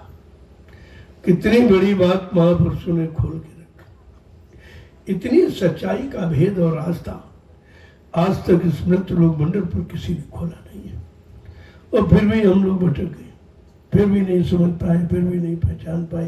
अरे भाई कौन है, कौन आया है, किसके लिए आया, किस काम के लिए आया है, ये सब जानकारी हमें आपको लेनी चाहिए थी। और इसीलिए सत्संग किया जा रहा। सत्संग का मतलब जानकारी से। लेकिन आप किस्सा कहानी तरह सुनते रहे, बोलते रहे, सुनते रहे, बोलते रहे, कोई वचन आपको नहीं याद है। 10 जुलाई 1952 से ये समय है सुनाने का, और 2012 60 साल आपको मथुरा में सुनाए, जगह जगह हिंदुस्तान में बड़े बड़े कार्यक्रम करके। लेकिन तुम्हारे पास एक भी वचन नहीं, तो सुनाने का मतलब क्या हुआ? तुमने सुनाने वाले की मेहनत की कदर नहीं की, और तुमने अपना भी समय खराब किया, तो मिला आपको कुछ। तो इसीलिए कहा भाई ऐसे समय से तो होशियार हो जाना चाहिए, और जब कोई सुनने वाला नहीं, लेने वाला नहीं, याद रखने वाला नहीं, तो फिर बंद कर देना चाहिए। लेकिन फिर भी वो दया के सागर है, वो जीवों के लिए कोई ना कोई दया तो रखेंगे ही। उनका काम ही दया का है। कोई ले ना ले वो बात अलग की, कोई समझे ना समझे, कोई अपनाए ना अपनाए, कोई विश्वास करे ना करे, लेकिन वो अपना काम बंद नहीं करती। कोई ना कोई रास्ता जीवों के लिए निकाल ही देती। तो आज आपको ये पहला दिन मिला, इसको याद करो। मैं ज़्यादा समय खराब नहीं करता, क्योंकि आपकी बोलने की आदत है, फिर तुम बोल जाओगे। ऐसे हम 2 घंटे बोलते नहीं, कोई मतलब नहीं निकलेगा। अब जितना कहा गया उसको मनन करो, उसको गुणन करो। पहले यही होता था, जब लोग मथुरा जाते थे तो वहाँ कोई भंडारे नहीं, कुछ नहीं था, कोई टेंट फेंट कुछ भी नहीं था। लोग अपनी व्यवस्था से जाते थे, अपना नाश्ता पानी, कोई चना है, कोई सत्तू है, कोई बाटी बना लिया, बाटी 8 दिन चल जाती थी। और बस सत्संग सुना और सब एक जगह बैठ गए। तब 10-20 लोग जगह जगह बैठकर चर्चा करने लगे, भाई आज मालिक ने ये कहा, आज ये क्यों कहा, इसका अर्थ क्या, क्या मतलब है। तो चर्चा करते थे धीरे धीरे। लेकिन अब क्या हो गया, जितनी सुविधा दी गई उतना ही सब बेकार हो गए। कि चलो भाई खाना बनाने में समय लगेगा, चलो मतलब इनको भंडारे खोल दो ताकि इनको भोजन मिल जाए, तो वो समय जो बनाने में था वो भजन में लगा। लेकिन नहीं, वो सोने में लगा दिया, घूमने में लगा दिया। तो जितनी सुविधा दी गई उतने आलसी हो गई, उतने मतलब यानी ये लोग बिल्कुल लापरवाह हो गए, और धीरे धीरे रास्ता ही वो खत्म हो गया। पहले भंडारा कुछ नहीं था, अपना बनाना, अपना खाना। जब अपने हाथ से बनाओ खाओगे तो पवित्रता रहेगी भोजन में। ऐसे तो आपको मालूम नहीं कि भंडारे में कितने जिलों का कहाँ से अन्न आया, आपको पता कुछ है, और कैसे कैसे लोगों ने दिया है। इसीलिए कहा भाई ये रोटी बड़ी कठिन है, भंडारे की रोटी के 9 अंगुल दांत, भजन करे तो उबरे नहीं तो फारे हाथ। सेवा और भजन के सिवा इस रोटी का कर्जा आप अदा नहीं कर सकते, इतना कठिन है ये। इसलिए मैंने आपके लिए फिर मौका दिया है कि अपना बनाओ, अपना खाओ, तो कम से कम अन्न का कर्जा तो नहीं लगेगा। जब तुम बनाओगे कोई और आ जाएगा, उनको भी खिला दोगे। तो अभी तो भंडारों में खाते हो, अभी तुम्हारे भंडारों में लोग खाएंगे, उसका लाभ अलग आपको मिलेगा। तो ये सब समझकर लाभ के लिए आपको बताया गया, और तुम उसमें सब संतुष्ट हो गए कि भाई ये क्यों कह दिया, ये क्यों कह दिया, क्योंकि तुम्हारे आराम में दखल पड़ रही, तुम लापरवाह बन रहे थे, आराम का मतलब है नहीं, और अच्छाई से दूर होते जा रहे थे। तो ये रास्ता हमको फिर से खोलना पड़ा कि भैया अपना बनाओ, अपना खाओ। जो दूर दराज से आते उनकी बात, उनके लिए भंडारा है। वो भंडारा में देते भी ऐसा नहीं है, वो खाएंगे अपना दे देते कि नहीं हमने भाई भंडारे की रोटी खाई है, तो हमारा ये रोटी खाई तो उससे संतुष्टि हो गई, और जो हम सेवा देंगे वो यहाँ काम में लग जाएगी। दोहरा लाभ है भंडारे की सेवा का, दोहरा लाभ। कोई सेवा का यहाँ दोहरा लाभ है। सामान मान लीजिए आपने प्रसाद में ले लिया कोई सामान, तो प्रसाद तो आपको मिल ही गया, लेकिन जो आपने सेवा दी है वो उसी आश्रम में लग जाएगी, दोहरा लाभ आपको। अभी गुरु पूर्णिमा में आपने प्रसाद यहाँ का, वैसे जमीन तुम्हारी है, मेरी नहीं है, आपकी है। आपने सेवा दी, आपने श्रम किया, मैं तो केवल निमिषमात्र खड़ा रहा। और इसमें जो कुछ पैदा हुआ वो आपने प्रसाद रूप में ले गए कि हमारे आश्रम का है, हमारी परिश्रम का है, किसी का इधर उधर का नहीं है, कोई अशुद्ध नहीं है, कोई मांसाहारियों का नहीं है। तो यह समझ कर आप प्रसाद ले गए।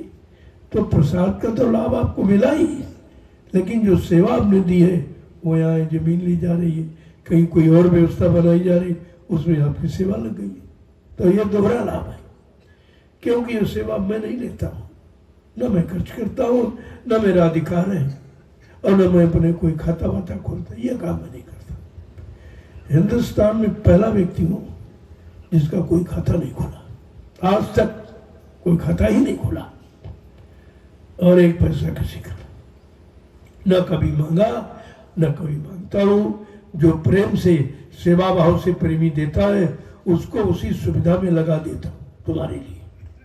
अगर जमीन होती आप कहाँ बैठते आप, ये तुम्हारी सेवा तुम्हारे लिए लगी है। और ये आवासीय व्यवस्था, इसमें तो बाहर से आते हैं, आप तो कहीं बिछा के रह जाओ, लेकिन जो बाहर से प्रेमी आ रहे हैं उनके लिए व्यवस्था बना दी गई, तो उसका भी लाभ आपको मिलेगा। जब तुम्हारी बनाई व्यवस्था में बाहर के प्रेमी रहेंगे, बैठ के भजन करेंगे, सत्संग सुनेंगे, ये लाभ तुमको मिलेगा। ऐसा नहीं है कि व्यवस्था का कोई लाभ नहीं। तो मैंने कहा भाई 6 जिलों के लोग जो तुम्हारे यहाँ सभा रहे, ये तुम्हारा घर है, तुम्हारा आश्रम है, तुम लोगों को आने वाले लोगों के लिए व्यवस्था करनी चाहिए। तो आप लोगों ने व्यवस्था बना दी, वो रहेंगे इसमें और रहेंगे, भजन करेंगे, उसका भी लाभ आपको मिलेगा। और आप अपना इतनी बड़ी जगह आपकी पड़ी, कहीं पर नहीं बना लो। इसलिए मैंने बहुत पहले से कहना शुरू किया था कि 4 मीटर मोमजामा ओढ़ने का, 4 मीटर बिछाने का हमेशा रखो पूरे झोले में। जहाँ कहीं मौका देखा फट से 4 डंडे गाड़े, आलू बना तान लिया, आपका मकान बन गया और बिछा दिया, बिछौना भी हो गया। कहने का मतलब अगर आदेश पालन करना सीख जाओ तो सब लाभ ही लाभ है आपको, लेकिन आप करते नहीं हो, वो आप नहीं करते, इसीलिए अधूरे के अधूरे ही रह जाते हो, और जैसे खाली है खाली लौट जाते हो। आदेश पालन के सिवा लाभ लेने का कोई दूसरा तरीका है ही नहीं। यहाँ पैसे का महत्व नहीं है, यहाँ आदेश पालन का महत्व, उसे आपको समझना चाहिए।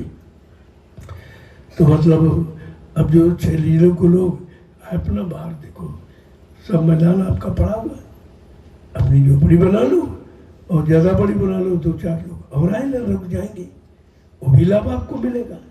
तुम्हारी बनाई व्यवस्था में रहेंगे, भजन करेंगे, अरे वो तो हिस्सा तुम्हारा बन ही जाएगा। बहुत लेने के तरीके हैं, लेकिन तुम्हारा अहम भाव आड़े हाथ आता, तो इसीलिए समझ नहीं पाते। अब जगह है भी तो कहते हैं पैर फैलाना, नहीं यहाँ जगह हुआ नहीं, बताइए ये भाव है तो तुम कैसे कुछ पाओगे।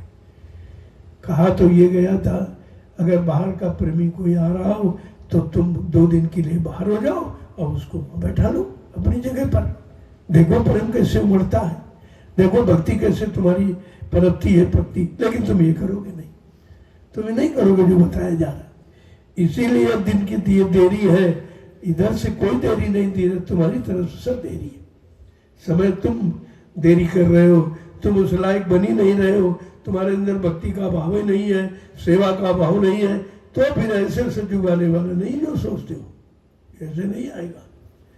सतयुग बनी सत्य व्यवस्था में आएगा, सच्चाई में आएगा, सत्कर्म के आएगा, सद्धर्म में आएगा, ऐसे नहीं आएगा।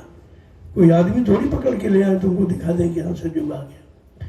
इसलिए आपको सतयुग की योग्य बनाया जा रहा। कब बनोगे तुम, वही देरी है, बाकी कोई देर नहीं।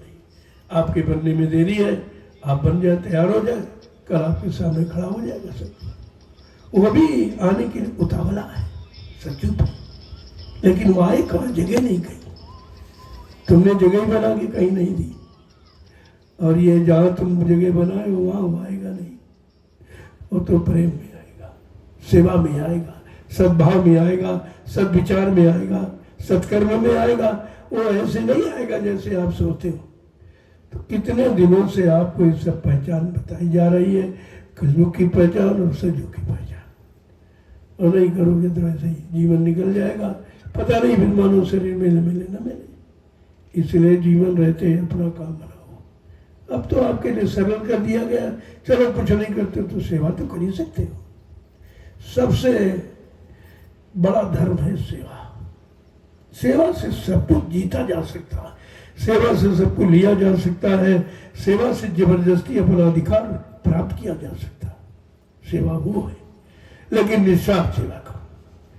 भाई तुम अगर पैसा ले ली तो पैसा ले जाओ, मैं तो मना नहीं करता। अगर सेवा भाव है तो सेवा करो, और पैसा भाव तो पैसा ले लीजिए आप, लेकिन ये पैसा तो शुद्ध है कम से कम। ये शाकाहारी है, ये मांसाहारियों के पैसा नहीं है। तुम जहाँ काम करते हो कमाते हो सब मांसाहारियों के, तभी तुम्हारी बरकत नहीं होती, तो तुम्हें पूरा नहीं पड़ता। तब परेशानी परिवारों में आ गई। अब कोई गलत पैसा आ गया तो घर में बीवी बीमार, बच्चे बीमार और तुम बीमार, सब चला गया। वो रुकेगा नहीं आपको। अच्छा सच्चा धर्म कमाई का पैसा रुकता है, बाकी ने आया चला गया, आया चला गया। इसलिए आपको सेवा का अवसर दिया गया। सेवा करके अपना पिछले जन्म का कर्जा भी उतार। आपका तो कोई बनेगा नहीं और पिछला उतर जाएगा। दोनों तरफ का लाभ, वर्तमान का लाभ है और भूत का भी लाभ मिल जाए। यही समझदारी होनी चाहिए। तो 4 मीटर मोमजामा ओढ़ने 4 विचार। फिर दोहरा रहा हूँ कि जरूर अपने झोले में रखो और अपना थाली लोटा गिलास, शुद्ध पात्र, शुद्ध भोजन, शुद्ध भजन। भोजन का भजन पर बहुत प्रभाव पड़ता है और पात्र का भोजन पर प्रभाव पड़ता है। जैसा बर्तन होगा वैसी पात्रता आप में तैयार होगी। ये प्लास्टिक के बर्तनों भोजन करते बहुत बीमारी युक्त है, तरह तरह की जानलेवा बीमारी है। सबसे थर्ड क्लास जो प्लास्टिक होती है उसके बनती है, अत्तर पत्थर जो। इसमें कितने दिनों से आपको मना किया है भाई भोजन इसमें मत करो। अपना थाली लोटा गिलास रखो झोले में। कौन बहुत बड़ा वजन है? जब चाहो जहाँ चाहो लोटा निकाला, अपना पानी पी लिया, हैंडपम्प चलाया, पानी पी लिया। अब पता नहीं किसी दुकान पर आप पीने गए, वो पता नहीं शाकाहारी है कि नहीं है। अब कैसे बर्तन कभी धोता कि नहीं धोता है, तुम्हें तो कुछ मालूम नहीं, फट से ले ली। यही तुमने किया और बीमारियों का खदान अपने अंदर आपने भर लिया। अब वो निकलने वाली नहीं। इसलिए आपको बाजारू भोजन से मना किया जाता। ये जितने तीखे चटपटे, इनमें सब मिलावट है। सारी गंदगी को छिपाने की ताकत है इसमें। और जो ये फ्रिज चला है, ये तो सड़ा गला भोजन खिलाने का बढ़िया तरीका बना लिया इन्होंने। क्योंकि जब जैसे जो शरीर खत्म हो जाता, अगर लाश को रखना होता तो आप बर्फ की सील लाते हो, बर्फ कि भाई मुर्दा इसमें महकेगा, गंदगी नहीं देगा। तो देख लिया आपने, गंदगी को छिपाने के लिए बर्फ का प्रयोग किया। और इसीलिए तुमने घर में अपने गंदगी छिपाने के लिए आपने फ्रिज खरीद लिया। अब जितना सड़ा गला भोजन आसी बासी सब उसमें रख के बड़े खुशी से खा रहे हो, बीमारियों को निमंत्रण दे रहे हो। लेकिन बात तुम्हारी समझ में नहीं आ रही। ये आर्टिफिशियल जितनी व्यवस्था है, ये सब आप शरीर के लिए हानिकारक। अपनी व्यवस्था में रहो। अपनी शादी में सादा जीवन, उच्च विचार, ये है उन्नति का आधार। आपको शादी सिखाएगी। मैंने इसीलिए थाली लोटा गिलास की बात की। मैंने गंदगी से बचने के लिए, प्रदूषण खत्म करने के लिए कहा एक खुरपी रखो। बने खुरपी एक प्लास्टिक की थैली में, वो एक औजार भी आपका। अगर सब्जी काटना काट दिया, फल काटना, खाना काट दिया और 4 गड्ढे खोदे और डंडे गाड़े, मकान बन गया आपका। तो ये सुरक्षात्मक स्थिति है। लेकिन आप कुछ दिन तो किया, कुछ नहीं। अरे यहाँ आए हो, ये तुम्हारा आश्रम है, इसको पाक साक रखना भी तुम्हारा धर्म है। तो अपना दूर चले गए, एक गड्ढा खोद, वैसे मैं खुदवा देता हूँ, मैं नालियाँ बनवा देता हूँ, गड्ढे खोदा।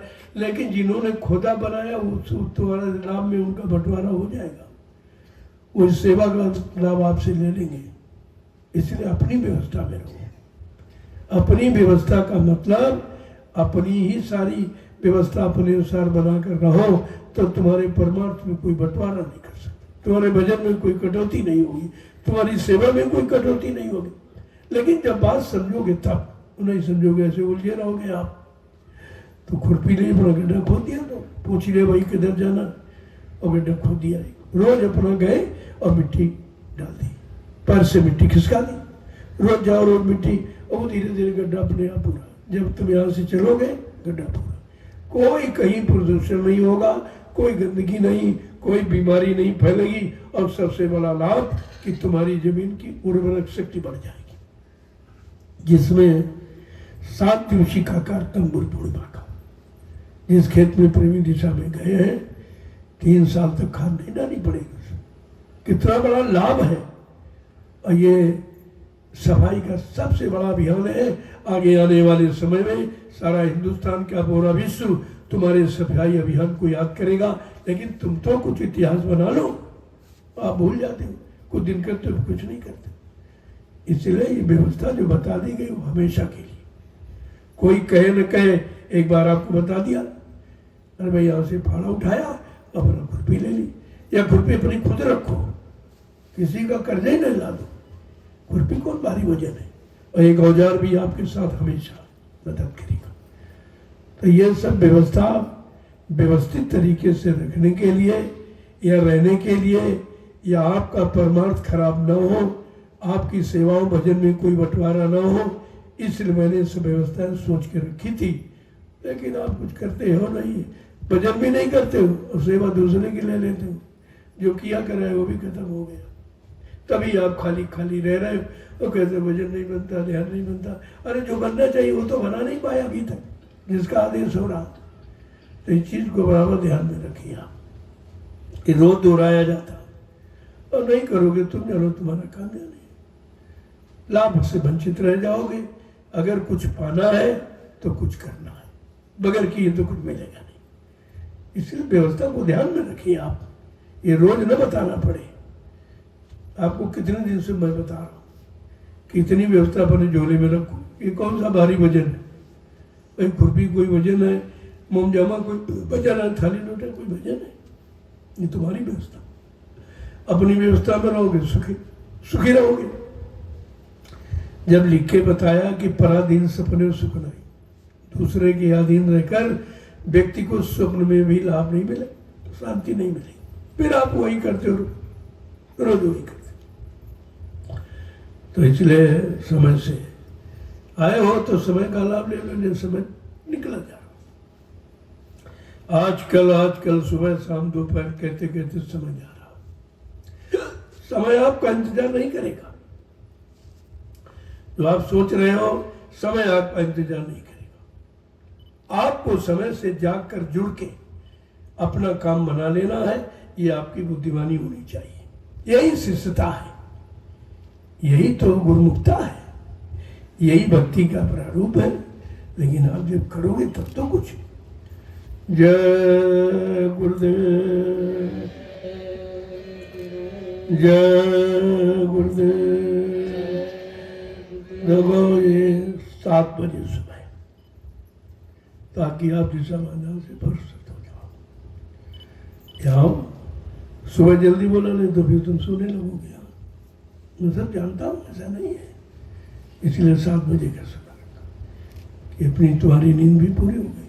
और सुबह तुम सब भूल गए, अब थोड़े दिन में ये सब भूल गए क्या कहना चाहिए। अरे सुबह पहले लोगों को जगाने की बात करो कि भाई 4:30 बज गए हैं, आप लोग उठो, दिशा मैदान से फारिग होकर 1 घंटे के लिए सुमरन ध्यान भजन पर बैठ जाओ। इसके बाद सत्संग होगा। ये सभी कहने भूल गए इतने दिनों से। धीरे धीरे 2 साल में अगर बाहर न गया तो सब भूल जाओगे, तुम्हारे पास कुछ रहेगा नहीं। मैं आज यही देख रहा था, कुछ कहना ना कुछ बताने नहीं, धीरे धीरे प्रश्न शुरू कर दिया। अरे अभी तो रोज कहते थे, वही रोज बिल्कुल भूल गए, सीधे प्रार्थना बोल दिया। लोगों को पता नहीं कौन सो रहा है, कोई दिशा मैदान गया है, कोई तो उसको क्या पता। तो तुमको जानकारी देनी चाहिए, सुबह जगाओ उनको, घंटा संग बजेगा, इसके बाद आवाज़ लगाओ कि भाई सुबह के 4:30 बज गए, ये जागने का समय है, ये प्रभु के भजन का और खुदा की इबादत का समय है। अब आप लोग तैयार हो जाओ और 1 घंटे के लिए ये मनुष्य मंदिर में बैठकर ये सच्चा भजन, सच्ची इबादत, सच्ची पूजा, इसको आप करें। और इसके बाद आपको सत्संग मिल जाएगा। तो यहाँ तो तीनों काम आपके हो रहे हैं आश्रम में, भजन भी किया, सत्संग भी हुआ, अब सेवा दिन भर भी करो। ये तीनों काम केवल यही हो रहे हैं, कहीं नहीं होते। तुम हिंदुस्तान का विश्व में कहीं चले जाओ, किसी धार्मिक मिशन में जाओ, चाहे राजनीतिक दल में, लेकिन ये तीनों काम केवल नैमिषारण्य की पावन पवित्र भूमि पर हो रहा और कहीं नहीं हो रहा। सुबह आपका भजन, इसके बाद सत्संग, इसके बाद सेवा, तीनों काम आपके हैं। तो इसीलिए तीनों कामों में आपको शामिल से नहीं रहना चाहिए। कोई कहे न कहे, अगर कहने पर गए तो वो जो कहेगा उसको लाभ मिलेगा, क्योंकि जब उसने कहा तब तुम गए हो तो आपकी कटौती हो गई। जब आपको मालूम है कि सुबह सत्संग के बाद अपना नाश्ता पानी जलपान, नहीं तो मैं तो कह रहा हूँ वही मिलेगा आपको जहाँ सेवा करो। भंडार वालों को मैंने बहुत पहले सुने, फिर ये भी भूल गए सब। जब तक मैं कहता हूँ तभी तक याद रखते हैं। मैं कह रहा हूँ कि हमेशा के लिए ये गांठ बांध लो कि जहाँ प्रेमी सेवा कर रहा हूँ वहीं भोजन पहुँचाओ, तो सेवा में बाधा नहीं पड़ेगी। अब वहाँ से काम बंद करके यहाँ आएंगे तो सेवा में बाधा डाली, तुमने बाधा डाली, तुम्हारा नुकसान हो जाएगा। तुम भोजन वहीं पहुँचाओ, ये तुम्हारी सेवा है। और दोपहर में कोई जरूरी काम अगर वहाँ पर है तो दोपहर में पहुँचा दीजिए। और इसलिए सुबह आपको मौका मैं देता हूँ कि सुबह स्नान भी कर सकते हो, और मतलब यानी तो भजन पर बैठो तो नींद नहीं आएगी आप। जब आप 10 बजे सो जाओगे तो ऑटोमेटिक 4 बजे नींद खुल जाएगी।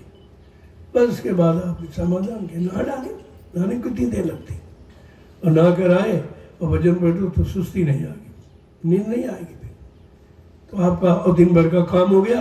अब बार बार आपको चिंता नहीं कि सेवा बंद करके नहाएंगे तो सेवा छूट जाएगी। ये सब काम पहले ही निपट लो और इसके बाद सेवा में लग जाओ। मैं तुम्हारा भोजन वहीं पहुँचाऊँगा, सुबह का भी नाश्ता, दोपहर का भोजन, और शाम को मैं आपसे मिलूँगा, आपको प्रसाद दूंगा। ऐसा नहीं है कल मैंने आपको प्रसाद नहीं दिया, कल नहीं दिया था क्योंकि आज से कार्यक्रम शुरू होना था, तो आज प्रसाद बंटना शुरू हो जाएगा आज से, तो इसलिए मैंने कल आपको नहीं दिया। कल मैं वहाँ गया देखने के लिए, अगर मैं नहीं जाता तो वहाँ कुछ नहीं होता। इनको कुछ पता ही नहीं है, इनको खुद नहीं मालूम तो ये कराएंगे क्या आपको। अब हमने कहा भाई ये कहते उतार मंगाओ, हमने कहा 10,000 रुपये लगेगा। संगत की सेवा का दुरुपयोग मत करो, तुम्हारे पास बहुत मांस पड़ा। मैंने यहाँ देखा, तुरंत का मांस ले चलो। मैं वहीं था, मैं वहीं खड़ा रहा। मैंने कल 3 बजे स्नान किया है, वहीं खड़ा रहा। और ये बोले कल 5,000 रुपये की सुत्री है, रस्सी चाहिए। रस्सी हमने कहा नहीं, यहाँ बहुत रस्सी है, ये कांस खड़ा, इसको काटो, इसका बंधन बहुत मजबूत है और न ये सड़ेगा कभी और न टूटेगा। तो आपको 15,000 रुपये का लाभ कल ही करा दिए मैंने खड़े खड़े, और तुम ये सब बर्बाद करते रहते। तुमको खुद नहीं मालूम है कि संगत की सेवाओं का कैसे प्रयोग करना चाहिए। कम से कम खर्चे में आपका काम हो जाए, जो सेवा बच जाए तो अन्य कामों में काम आएगी। कल मैं उनको समय देना पड़ा, इसीलिए मैं अब सोच रहा हूँ ये काम अपने हाथ में ले। मैंने देख लिया आपके बस का कुछ नहीं है, कुछ भी नहीं कर सकते। तुम्हारी बुद्धि नहीं काम करती कि हमको कौन सी सेवा जरूरी है, किसकी आवश्यकता इस समय है, वो आपको करवाना है, तो वो तो आप समझते नहीं कुछ। वही गल मीठी सेवा, ये क्या मतलब, ये तो कभी हो सकती है। जब संख्या ज़्यादा हो तो मीठी सेवा करो, और बाकी में जो जरूरी काम वो सब कराइए। आपकी तमाम जमीन पड़ी, अभी तो बुआई नहीं आपने, कब बोओगे? समय निकल गया, समय निकल गया, वो भी आपका हाथ से निकल गया। तो काम आप एक तो करवाना नहीं जानते हो, दूसरे हमसे पूछते भी नहीं हो। इतने होशियार बुद्धिमान बनते हो कि तुम पूछते भी नहीं हो क्या होना। मैं सब बता दूँ आपको, चलो मैं चल के करवा दूंगा। कल मैं नहीं जाता तो कुछ काम नहीं होता, कुछ भी नहीं होता। और 15-20 हज़ार रुपये खर्चा बता देते आप फट से, ये मंगा दीजिए। अरे भाई आएगा कहाँ से? जब मैं 2 वर्ष के लिए विराम ले लिया हूँ, बाहर कहीं निकलूंगा नहीं, तो सेवा कहाँ से आएगी? तुम्हारे पास कोई जरिया है नहीं, तुम इतनी आमदनी जमीन से नहीं कर सकते हो कि आश्रम चलाओ, नहीं चला पाओगे। चलेगा ही नहीं। तुम्हारे पास कोई व्यवस्था चलाने की नहीं है। और मैंने व्यवस्था को बंद कर दिया, मैं देखने के लिए कि दोबारा देखूंगा तुम कहाँ से चलाओगे आश्रम। इतनी जमीन आपको दे दी खरीद कर, फिर भी अगर आप नहीं चला पाए तो फिर तुम देश का समाज का काम नहीं कर सकते, तुम्हारे बस का नहीं है। इसलिए बात को समझने की कोशिश करो, जो जरूरी उसको पहले करो। इस समय बरसात का समय है, जहां जहां कटान है और बोरियां भर के लगा दीजिए, आप कटान बंद हो जाए। ये ईंटा मोरन सीमेंट खर्च मत करो, ये बहाव तेज में बहा देंगे, नहीं रुकेगा। आप ये प्लास्टिक बोरी आपके पास बहुत है, बस भर दीजिए और उसको लगा दीजिए। सिगरेट में लगाइए, पहले बोरी का मुंह नीचे करो तो ऊपर करो, ताकि ये ऐसे बन जाए, पानी का उतार सही हो जाए। और तुम उल्टा करते हो, मुंह इधर करते हो, वो जब पानी उसी में फंस करके बोरी को बहा देता, हटा देता। ये भी तुम्हें नहीं मालूम है कि मतलब हम कैसे उस काम को करें कि हमारा परिश्रम बेकार न हो। ये वैसा करो, अभी वहां तक तुम्हारा कट रहा। इतनी सेवा तुमने मिट्टी कराई, लेकिन जो करना चाहिए अभी तक नहीं शुरू किया। ये मैदान, इस मैदान का रूप बदल दो, उधर पानी जाएगा नहीं, कटान खत्म। मिट्टी डला करके ये पीछे आपका जलाशय, ये सरोवर बनाऊंगा, इसको इस सरोवर में पानी लगा दीजिए, सारी समस्या आपकी हल। कहीं पानी, वो आपका पीछे खेत है, ये पानी इस मैदान का वहां जाता है, उसके बारे में कभी सोचा तुमने? तो वो जो रास्ता है, वो रास्ते में काट करके एक पाइप डाल दो बड़ा, और ये सब खेतों का पानी इसी सरोवर में चला जाएगा, तो ये सोचा हो जाएगी। लेकिन ना तो तुम करते हो और न पूछते हो। मेरे पास पूरी समस्याओं का समाधान है सब, ऐसे नहीं बैठा हूँ सारी समस्याओं का समाधान लेके बैठा हूँ। मैं जानता हूँ, ये मालूम है यहाँ सुरक्षा करना बड़ा मुश्किल, लेकिन उसका उपाय है। उपाय के अनुसार चलोगे, आपका काम सरल हो जाएगा, सेवा भी बच जाएगी। लेकिन तुम वो करोगे नहीं, अपनी बुद्धि लगाते रहते हो, और तुम्हारी बुद्धि से फेल है, कहीं कुछ नहीं कर पाए। कितना हमने पैदा किया, कितने करोड़ की जमीन हमने खरीदी, और इसमें 1 करोड़ निकलता कभी? कुछ नहीं। तो ऐसा व्यापार धंधा किस काम का जिसमें पूंजी ना निकले? जमीन खरीदने का मतलब क्या हुआ? वो तो मैं बाहर मेहनत करता रहा, यानी 10-10, 12-12 घंटे, वहाँ जो सेवा मिली उससे ये सब काम हुआ। उसी से जमीन खरीदी है और उसी से आपकी व्यवस्था चलती। अब मैंने ये देखने के लिए कि आपकी व्यवस्था बना दी, जमीन खरीदी है, देखें आप इस जमीन में इतना पैदा करते हो कि अपनी व्यवस्था चला लोगे, आश्रम चला लोगे आप। मैं दोबारा देखूंगा ये भी आपका कि आपने कुछ सीखा कि नहीं सीखा, कुछ किया कि नहीं किया है। ये सब व्यवस्था है, जब अभी नहीं कर पाओगे तो आगे तुम सज्जू की व्यवस्था में तुम फेल हो जाओगे, कुछ नहीं कर पाओगे। अभी आपके सामने महाविद्यालय की समस्या खड़ी हो जाएगी, जिसमें 10 करोड़ रुपए लगेगा। कहाँ से आएगा, कहाँ से आएगा? इस पर कभी विचार किया? बस तुम बिल बनाते रहते हो, ये मंगा लो, ये मंगा दो, ये मंगा दो, लेकिन ये आएगा कहाँ से? ये भी तो हमको बताओ। कि तुम कहीं से 2 पैसे लाते हो कभी? कुछ नहीं, न देते हो न लाते हो, आएगा कहाँ से? मैं भी जानता हूँ ये होना चाहिए, ये होना चाहिए, लेकिन होना क्या है, होगा कैसे? होने का एक रास्ता है, दौलत। वो कैसे आएगी? आप कहीं निकलोगे नहीं, प्रेमियों से लाते नहीं हो, न स्वतः नहीं दे पाते हो क्योंकि तुम यहाँ सेवा करते हो। स्वतः तो तुम्हारी बात है क्योंकि तुम यहाँ सेवा करते हो, चलो तुम्हारा उसमें जुड़ गया, उसमें आपका मान लिया गया कि भाई आप दिन रात सेवा करते हैं, तो आप पैसा कहाँ से देंगे? वो पैसे ज़्यादा महत्व है भाई, पैसा उतना काम नहीं करेगा जितनी सेवा आप करते हो। हमें मालूम है, ऐसा नहीं है कि मैं ऐसे ही कह रहा हूँ, लेकिन ये आएगा कहाँ से? इस पर विचार किया करो। जमीन रोज चाहिए, आप रोज खरीदोगे, पैसा कहाँ से आएगा? धीरे धीरे जो मैंने बाहर कार्यक्रम करके पूंजी इकट्ठा की वो सब खत्म हो रही है, वो खत्म हो रही धीरे धीरे, क्योंकि इतने कार्यक्रम में इतनी नहीं आती है कि उससे कुछ काम चल सके। जो आता है वो इसी में खर्च हो जाता है, इतना खर्चा है। अब ये 4 आश्रम आपके, वैसे 6 हैं, 2 कानपुर में, 6 आश्रम को खर्चा के जोड़ दिया जाए तो आपके पास आमदनी कुछ नहीं, कुछ भी नहीं, क्योंकि 1 लाख रुपए का रोज खर्च है इन्हीं चारों आश्रमों का। कितने वाहन आपके, उनका डीजल। इसलिए मैंने कहा भाई ट्रैक्टर मत चलाओ, बहुत आवश्यकता पर चलाओ, क्योंकि बगैर डीजल के तो चलेगा नहीं, पहिया घूमेगा खर्चा। ये 2 ऐसे, एक मोबाइल और एक वाहन, जहां खोला नहीं कि पैसा तैयार, पैसा खर्च, वो खर्च के बगैर नहीं चल सकते। इसलिए मैं सदगुरु धाम में कभी ट्रैक्टर मेरे पास था ही नहीं, क्योंकि इतनी व्यवस्था नहीं थी भाई ट्रैक्टर खरीदा। हमारे प्रेमी फावड़े से पूरा फार्म गोड़ते थे, पूरा 11 एकड़ का फार्म वहाँ भी है, ऐसा नहीं है, सब फावड़े से गुड़ता था। कई बार दिन में 2-2, 3-3 बार गोड़ते थे। आज तो तुम्हारे पास 6 ट्रैक्टर खड़े, व्यवस्था कुछ नहीं, कुछ भी नहीं। अभी खेतों में देखें तो घास खड़ी होगी, तो आप कुछ नहीं करा पाए। अरे प्रेमियों से कहो, एक गुड़ाई 100 जुताई बराबर होती है। एक बार फावड़े से गुड़ जाए, ये 100 बार ट्रैक्टर आपका घूमेगा और कुछ नहीं। पहली बार तो इससे जुताई होती ही नहीं, कभी देखा आपने? ऐसे ले गए, फिर ऐसे ले गए, ये सब चौकी कट गई। 1 बीघा खेत में 10 विसवा जोतते हो, 10 विसवा ऐसे ही पड़ा रहता और तेल फूक रहा है।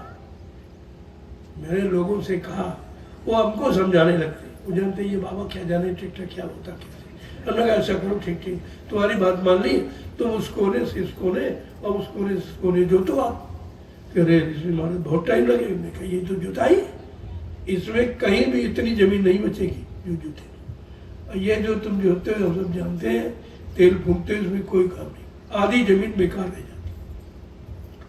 इसलिए प्रेमियों से कि सेवा लो, प्रेमियों को सेवा का अवसर दो, फावड़े की गुड़ाई प्रारंभ करो। बहुत जहाँ अंगल जंगल वहाँ ट्रैक्टर का सहारा, बाकी इनसे कोई काम नहीं बनेगा। ट्रैक्टर से खेत कभी लेवल नहीं होता है, ऊंचा नीचा होता है, और जहाँ ऊंचा हो जाएगा वहाँ पानी नहीं जाएगा, फसल सूख जाएगी।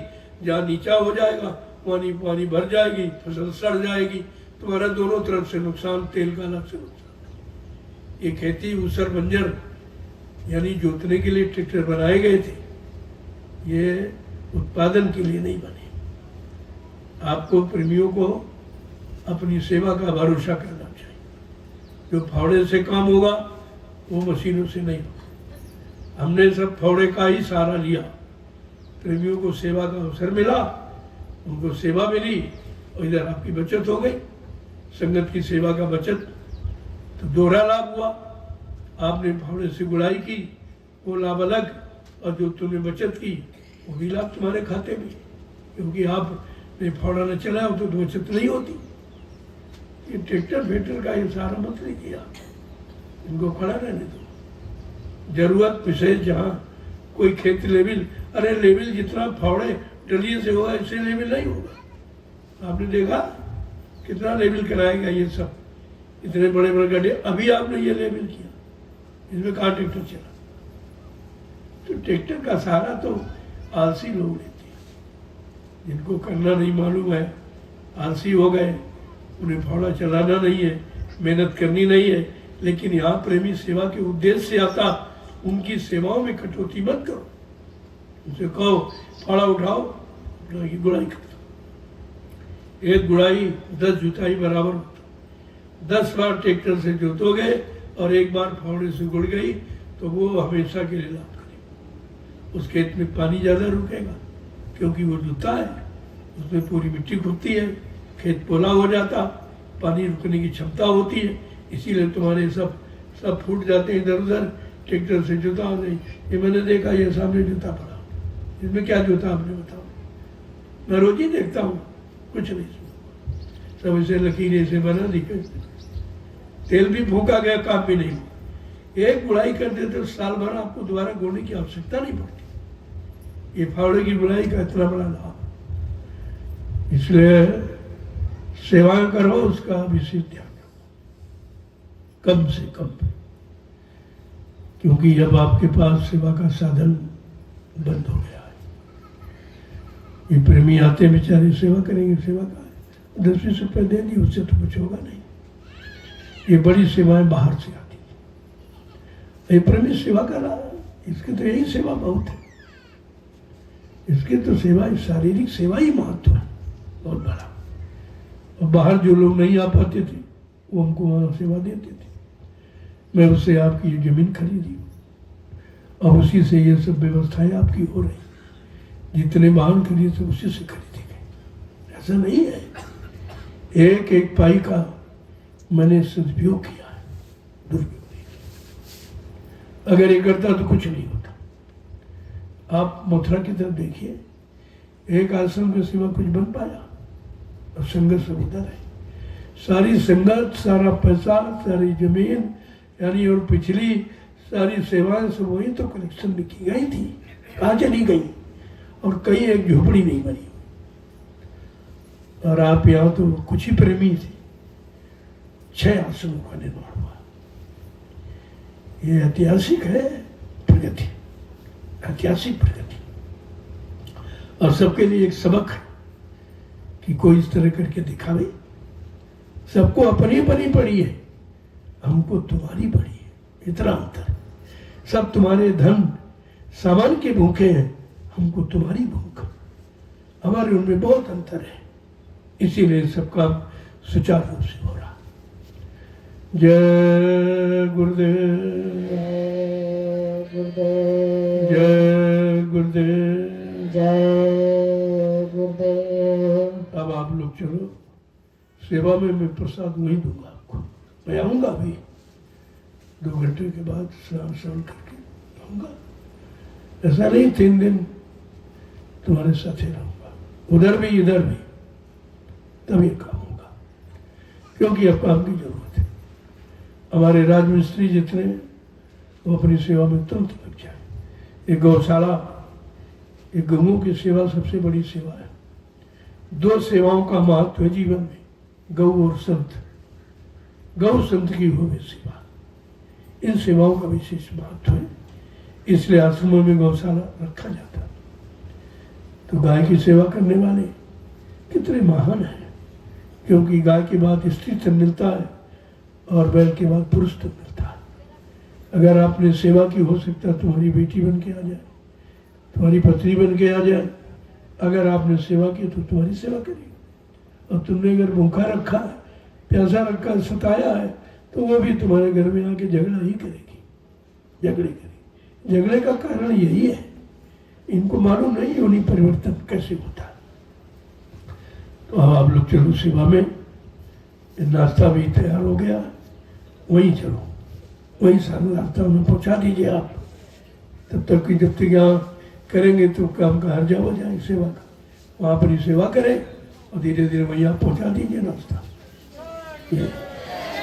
चलो प्रवीण, चलो मैं भी आ रहा हूँ, मैं भी आऊँगा, वहीं आपको प्रसाद दूंगा। ये 3 दिवसीय त्योहार का प्रसाद आपको रोज मिलेगा, रोज बांटूंगा। ऐसा नहीं, त्योहार त्योहार है, तो त्योहार की महिमा है, तो आपको प्रसाद दूंगा वहाँ के।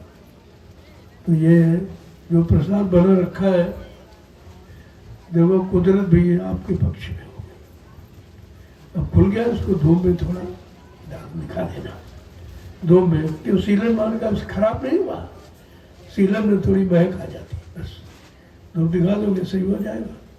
और धीरे धीरे मैं 3 दिनों में प्रसाद बांट दूंगा, सब आपको खिला दूंगा। तो इन बातों का ध्यान में रखिए। सेवा पर विशेष दृष्टि बनाए रखो। आपका आधार सेवा है, भजन तो आपसे होगा नहीं, बहुत मुश्किल है। और वचन आपको याद रहते नहीं, तुम्हारे हिस्से में सेवा ही रह गई। अब सत्संग सुनते हो तुम्हें नींद आ जाती, भजन करते हो तब नींद आ जाती, लेकिन सेवा करोगे तो नींद नहीं आएगी। सेवा का कितना बड़ा महत्व कि नींद वहां जा नहीं सकती। जय गुरुदेव, जय गुरुदेव, जय गुरुदेव। जो जरूरी सेवा हो उसको करो, नहीं तो वो टीला आपका, वो मैंने मिट्टी सुरक्षित इसीलिए रखी थी, वहां से मिट्टी ला के इस मैदान में डालिया, इसमें डाल दो, डाल बना दो। कल लोग सलाह देने लगे, तो बड़े बुद्धिमान, हमको भी सलाह देते, कहते खुदवा दो उधर। अच्छा, ये ग्राउंड है विद्यालय का, खुदवा दो। अगर खुदवाने के अलावा इधर मिट्टी डाल तो डाल ही बन जाएगा। वो भी समतल घास का मैदान, बढ़िया कटेगा नहीं, और उसको खुदवा डालोगे, जहाँ घास नहीं वहीं तो कटता है। तो इसलिए वो टीला उठवा के उधर से डालना शुरू करो, और आधे मैदान तक डाल तो रुख बदल जाएगा पानी का, और धीरे से इसी सरोवर में लगा दीजिए। थोड़ी नाली बना दो, रास्ता बना लेगा। पानी और पैसा अपना रास्ता खुद ही बना लेता है, उसे बनाना नहीं है। थोड़ा सा ये इशारा आपको देना है, तो ये काम आप पहले करिए। मैंने कहा था कई पाइप खरीद लो, एक पाइप यहाँ डालो, देखो वो तुमने खाद डाली है, अब इतनी बुद्धि नहीं लगाते हो, वहाँ फैला दी खेत में, अरे गड्ढा खोल देते, थोड़ी जगह में आ जाते। अब गड्ढे की खाद सड़ जाती है, वो काम है। ये सूख जाएगी बिल्कुल बेकार, कुछ नहीं काम करेगी। जहाँ भी गोबर डालिए आप, गड्ढा खोद के डालिए। मैंने सड़ के गड्ढे खुदवाए, वहाँ से दयाल आश्रम में भी यही से था, और जब गोबर सूख गया, हमने कहा इसमें कुछ है ही नहीं, बेकार हो गया, राख कर दिया आपने। 3 गड्ढे खुदवाए हमने, बारी बारी से डालते थे। और यही काम, वो जो कोने में पड़ा उसमें गड्ढा खोदिए आप पहले, और खोद करके तब उसको सुन डालिए। जहाँ भी गोबर डालो गड्ढे खोद के डालो, थोड़ी जगह में जगह की बचत होगी, और जो खाद सड़ जाएगी पानी से वो लगेगी, वो आपके काम आएगी। अब आपको समझा करो धीरे धीरे, ये आपका रास्ता है। जो भी लकड़ी लाते हो, टाली बिल्कुल किनारे खड़ी करो और ऊपर फेंको, ताकि हम जाना चाहते हैं तो रास्ता ही आप जाम कर दे, वहीं फैला देते। मैंने 1 घंटे रुक कर परसों उसको खाली कराया, और ये पूरा रास्ता रखो, मैं किसी समय किसी रास्ते से आ जा सकता हूँ। ये पूरा रखो ताकि मैं देखता रहूँ कि आप क्या करते हो, कौन क्या सेवा करता है, कौन कहाँ पड़ा आलसी बन के अपनी सेवाओं से वंचित है। ये सब देखने के लिए मैं किसी समय दौड़ा कर सकता हूँ।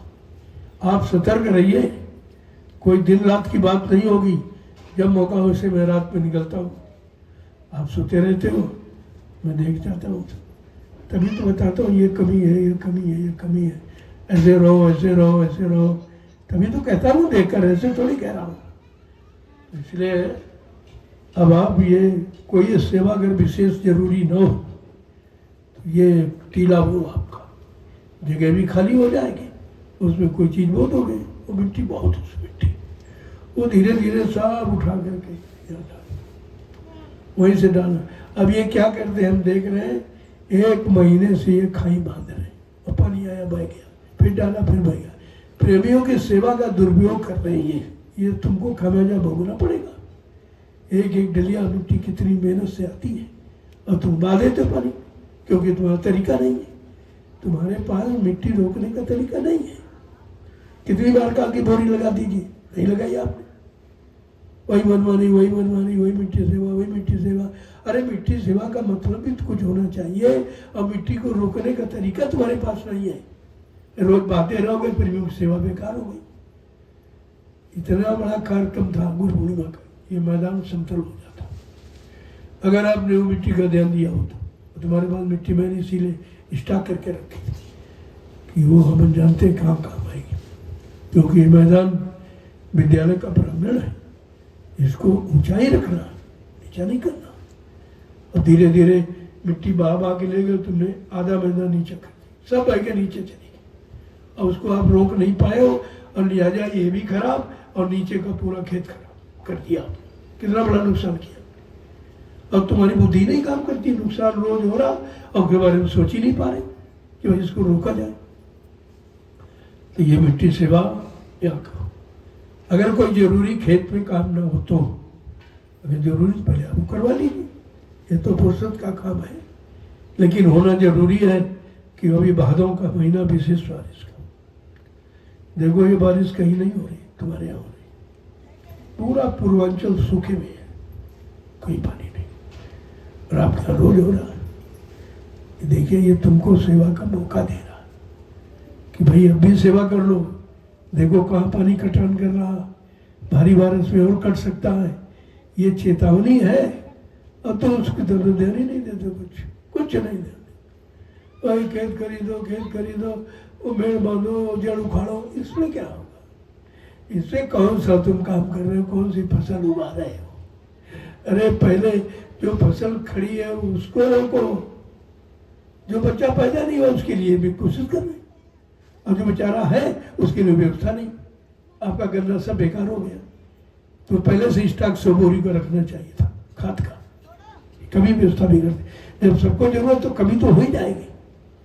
आपको पहले से तुम्हारे पास नहीं स्थान है, यानी 1000 बोरी पहले रखो स्टॉक में। और आप ये गन्ना में सब पीला हो गया, कुछ नहीं इसमें, ये होगा भी नहीं। यही सावन भादो महीना बढ़ने का, इसकी तरफ ध्यान ही नहीं दे। घूम रहे मोटरसाइकिल, यहाँ जा रहे हैं वहाँ जा रहे हैं, कोर्ट कचहरी है। अरे कोर्ट कचहरी नहीं काम आएगी, काम आएगी फसल। कोर्ट कचहरी पैसा नहीं देगी, तुमको सेवा नहीं देगी, वहाँ तो खर्चा होगा। और ये जब यहाँ नहीं होगा तो खर्चा कहाँ से करोगे? पहले जो तैयार उसकी तरफ ध्यान दो। इसीलिए मैंने आपकी बात पूरा समय ध्यान बाग में बिताया था कि हमारी वो तैयार फसल है उसको सुरक्षित रखना। और आपकी बात 2 लाख रुपए काम निकाल आपका, एक पैसा नहीं निकलता। मैं नहीं होता हूँ, कुछ नहीं होता। और देखा इतना बढ़िया बगीचा साफ पड़ा एकदम साफ। झारखंड प्रेमियों की ये मेहनत है। अगर झारखंड के 100 लोग मिल जाए तो तुम सब बेकार उनके आ गए। मैं वहां रहा, 25-30 लोग रहते थे, उनकी आवाज मैंने नहीं सुनी। इतने शांत बैठे, सेवा के अलावा उनका कोई मतलब नहीं। और कभी हमारे पास नहीं आते। जब मैं शाम को बुलाता था प्रसाद देने तब आती थी। इसके बाद दूर से प्रणाम करती, दूर से। और देखिए जाके देखो बगीचा कितना साफ सुथरा पड़ा। और तुम्हारे यहाँ कहीं कुछ नहीं, कहीं कुछ नहीं। यहीं रहते हो, यहीं सफाई नहीं, यहाँ यहीं नहीं। ये पेड़ अब तक बड़े हो जाते, इन्होंने कुछ नहीं किया। और रोज देखते हैं इनसे निकलते हैं। कल मैं जब निकला तो मैंने देखा बांस यहाँ सड़ रहा पड़ा, और रोज निकलते हैं इनसे। इनके दिमाग में यह ही नहीं कि कुछ सुरक्षा भी करनी किसी। मैंने बांस तुरंत गाड़ी खड़े करके सब, जब कितना जगह बनी पड़ी है, बांस वहाँ रखा भी है, उस पर केवल रखना था, मैंने रखवाया।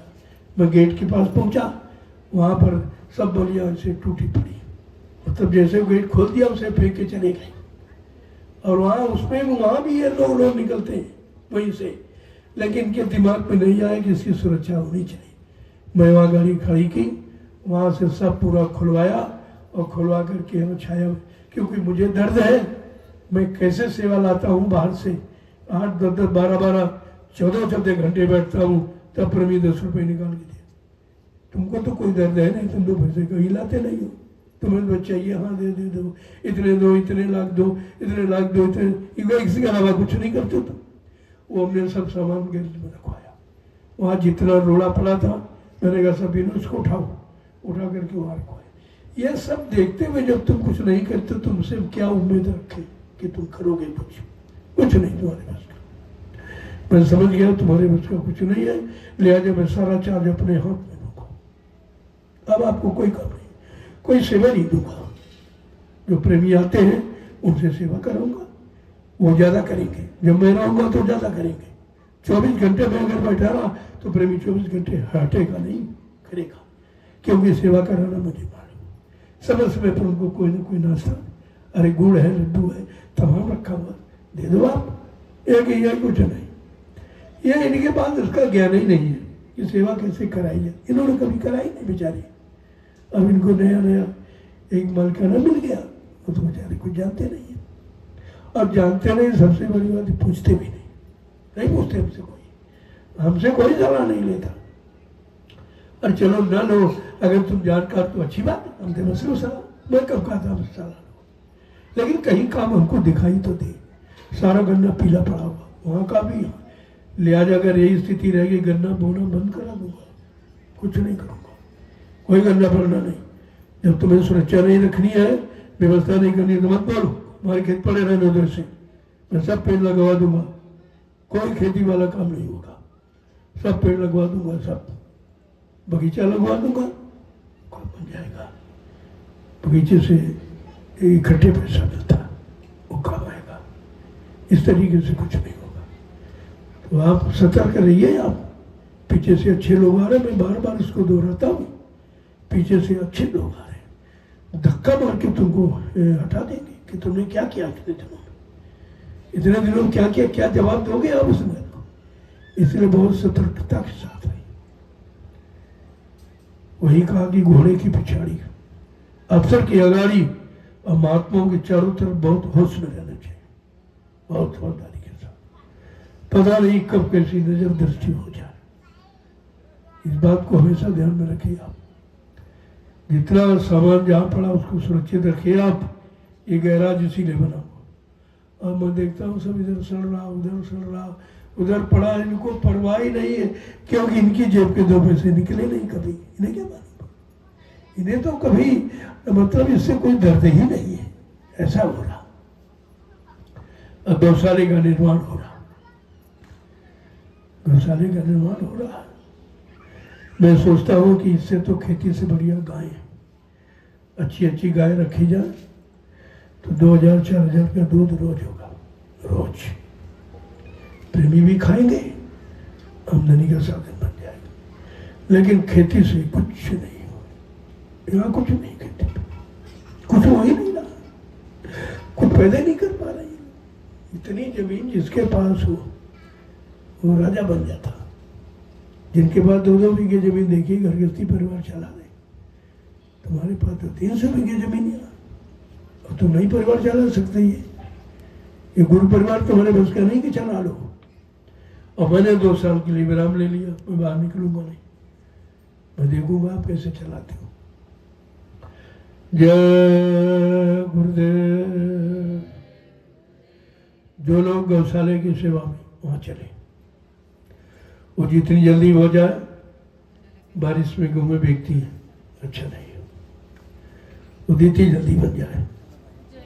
हमारे राजमिस्त्री तुरंत पहुंचो, आप तनमन से लग जाओ, जितनी जल्दी बना दोगे गेहूं की सेवा आपकी हो जाए, वो सेवा आपकी है। और प्रेमी वहां सामान देने के लिए पहुंच जाए। और बाकी जितने सेवादार, अगर कहीं जरूरी कोई खेती में काम नहीं है, वो मिट्टी की सेवा शुरू करो, वहां आगे से डालना शुरू करो, इसको बराबर लेवल कर दीजिए। आप पानी का उतार इधर गट, इधर इस सरोवर, यह सरोवर है, इसमें कर दीजिए, इसका भी इसमें है। और ऐसा वो आपका वहां भर जाता, उधर फूट जाता है, उधर आपने पुलिया बनाई, ऊंचे बना दी। यह भी तो नहीं ज्ञान है कि पानी ऊंचे जाएगा कि नीचे जाता है, इतना भी ज्ञान नहीं तुमको, और सब बेकार हो गया। तो लिहाजा एक पाइप अगर यहाँ मोटर रख देते, सारा पानी इसी तालाब में आ जाता। कुछ आपको करना नहीं था, लेकिन आप तो जानते नहीं हो, दूसरी बात मानते नहीं हो। ये बीमारी तुम्हारे में है। तो मैं यही सोच रहा था कि इधर इसको कटवा दो, एक पाइप रखवा दो, या तो एक पुलिया बना दो। अब पुलिया से तो कटानो बंद नहीं होगा, पाइप से कटानो बंद हो जाएगा। पूरा लंबा पाइप बड़ा यहाँ रख दीजिए, और सारे खेतों का जो फालतू पानी, पहले तो पानी रोकिए, खेत में निकालना नहीं है सब पानी, क्योंकि पानी निकल जाएगा तो फसल कमजोर हो जाएगी। तो थोड़ा ऊंचे रखो उसको, पाइप को, ताकि जितना पानी हमें रोकना है उतना रुक जाएगा। जितना पानी रोको, जितने से कहीं फूटे ना, उतना रोक लो, वो सूख जाएगा, और बाकी फालतू पानी निकल के तालाब में आ जाएगा। इस तरह की व्यवस्था जब दिमाग में रखोगे, तब इस जमीन में आप सक्सेस हो पाओगे। ये भालू है, यहाँ ऐसे कुछ नहीं होगा। आपको इसके बारे में सोचना पड़ेगा। गौशाला सारा इसीलिए मंगाया है कि आपके पास खाद की कमी है। गोबर की खाद जहां पड़ जाएगी, कहते कर्म टल सकता है, लेकिन गोबर की खाद का कोई टल नहीं सकता। क्या पहले कोई खाद थी? आज के 30-40 पहले कुछ नहीं था।